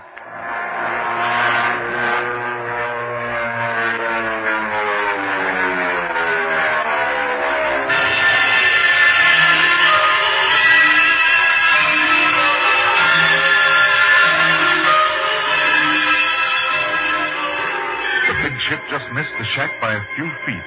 The open windows rattled and papers were wild all over the place. An airliner full of people hovering only a field's length from me. And Chris a mile away. And suddenly, a blip showed up on the radar. He was close. Mercury 535 calling Midland radio. I'm at 1,500 feet. Ready for landing instructions. Fuel almost out. Over. Midland to 535. Make a 90-degree turn to your right. Acknowledge. 535 to Midland. 90 degrees to the right. Roger. Over. Midland to 535. We have a target at 5 miles southwest of the field. Take a heading of 040 degrees and remain at 1,500 feet. Over. 535 to Midland. Holding at 1,500 feet. Over. 535 still with you. You'll have to take you by the hand, Daddy. Visibility 0. Over. Roger, 535. You're approaching now at 12. Chris. The guy's waiting, Dave. Into 12, approaching at... calling Midland. Wait. 535 calling Midland. Lane, for Pete's sake, come on. Mercury 535 calling Midland. Didn't you talk to us? 535 to Midland. Request position. Where are you? Over. Midland to 535. You're at 2 miles. Over. Is she all right? Is Chris all right? Are you sure? Midland Midland to 535. You're 1 mile from touchdown. Over. Dink, answer me. Is Chris okay? Come on now, operator. Huh?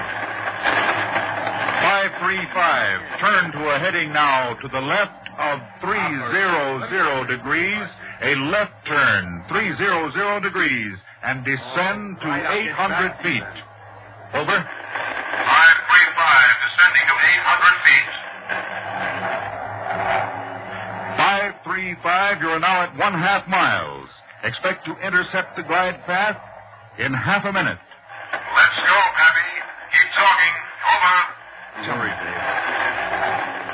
535, you're now 1/4 of a mile from touchdown. Set your flaps before intercepting the glide path. You're now approaching the glide path. Your heading should be 300 degrees. Adjust your rate of descent to 600 feet per minute. 535, you are now on the glide path. Glide path is very good. You're tracking on the center of the runway. Here it comes. You're on the center line. You're on the glide path. Approach is very good. 535. Touchdown in 3 seconds. Center line very good. Glide path very good. Continue approach. Sweetheart, a little more, a little more. You're on the glide path. You're on the glide path. You're on the ground. Take over visually. Over and out. Now give me that phone, Dink. Operator. Yes, sir. Operator, what happened? I told the other gentleman the whole thing, sir. What? And your phone has been fixed, but I can't get any answer. Well, you must not have been trying. Did you I've try? been trying, for pity's sake. Maybe your wife ain't there. Are you crazy? Of course she's there.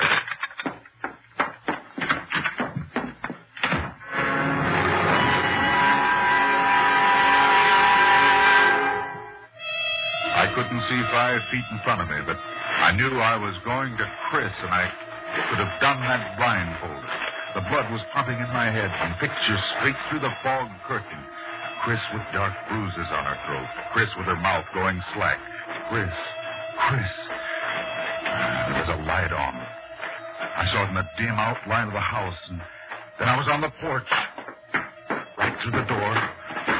She was standing with her back to me by the table and moving slowly around the end of it by the strangler.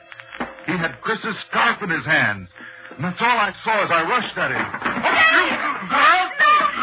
Give me that scarf. Let me go.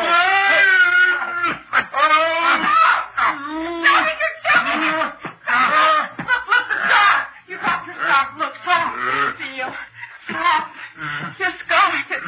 It belongs to you. Soft. My scarf is silk. It's soft. You gave it to me with your nice way. It is soft. Dave. Are you all right, baby? Oh, Dave. I know, honey. It's all right. Hold me tight. I'm so glad you got her. I don't know how much longer I could have held out. You were fine. I tried to be gentle. He liked the scarf, so I gave it to him. I don't know why I should have been afraid. He was just like a child. All he wanted was gentleness, and yet something about him. I was scared. It's all right, baby. Oh, darling. I wanted you here so much in the excitement, I forgot it could hurt you. What did you say? I said in the... Excitement. Yeah. I guess that's what it was, all right. That's what you wanted. Wasn't it, Dave? No, honey, that's what I thought I wanted. I'll call the hospital.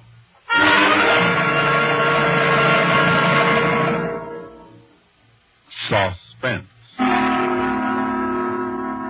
You've been listening to Run Faster, written especially for Suspense by Lois Landauer.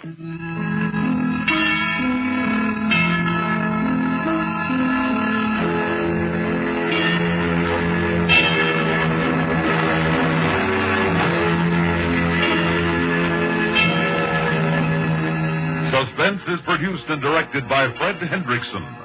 Heard in tonight's story were Jimmy Blaine, Jimsy Summers, Bill Lipton, Roger DeKoven, Bob Reddick, Ted Pavel, and Guy Rep.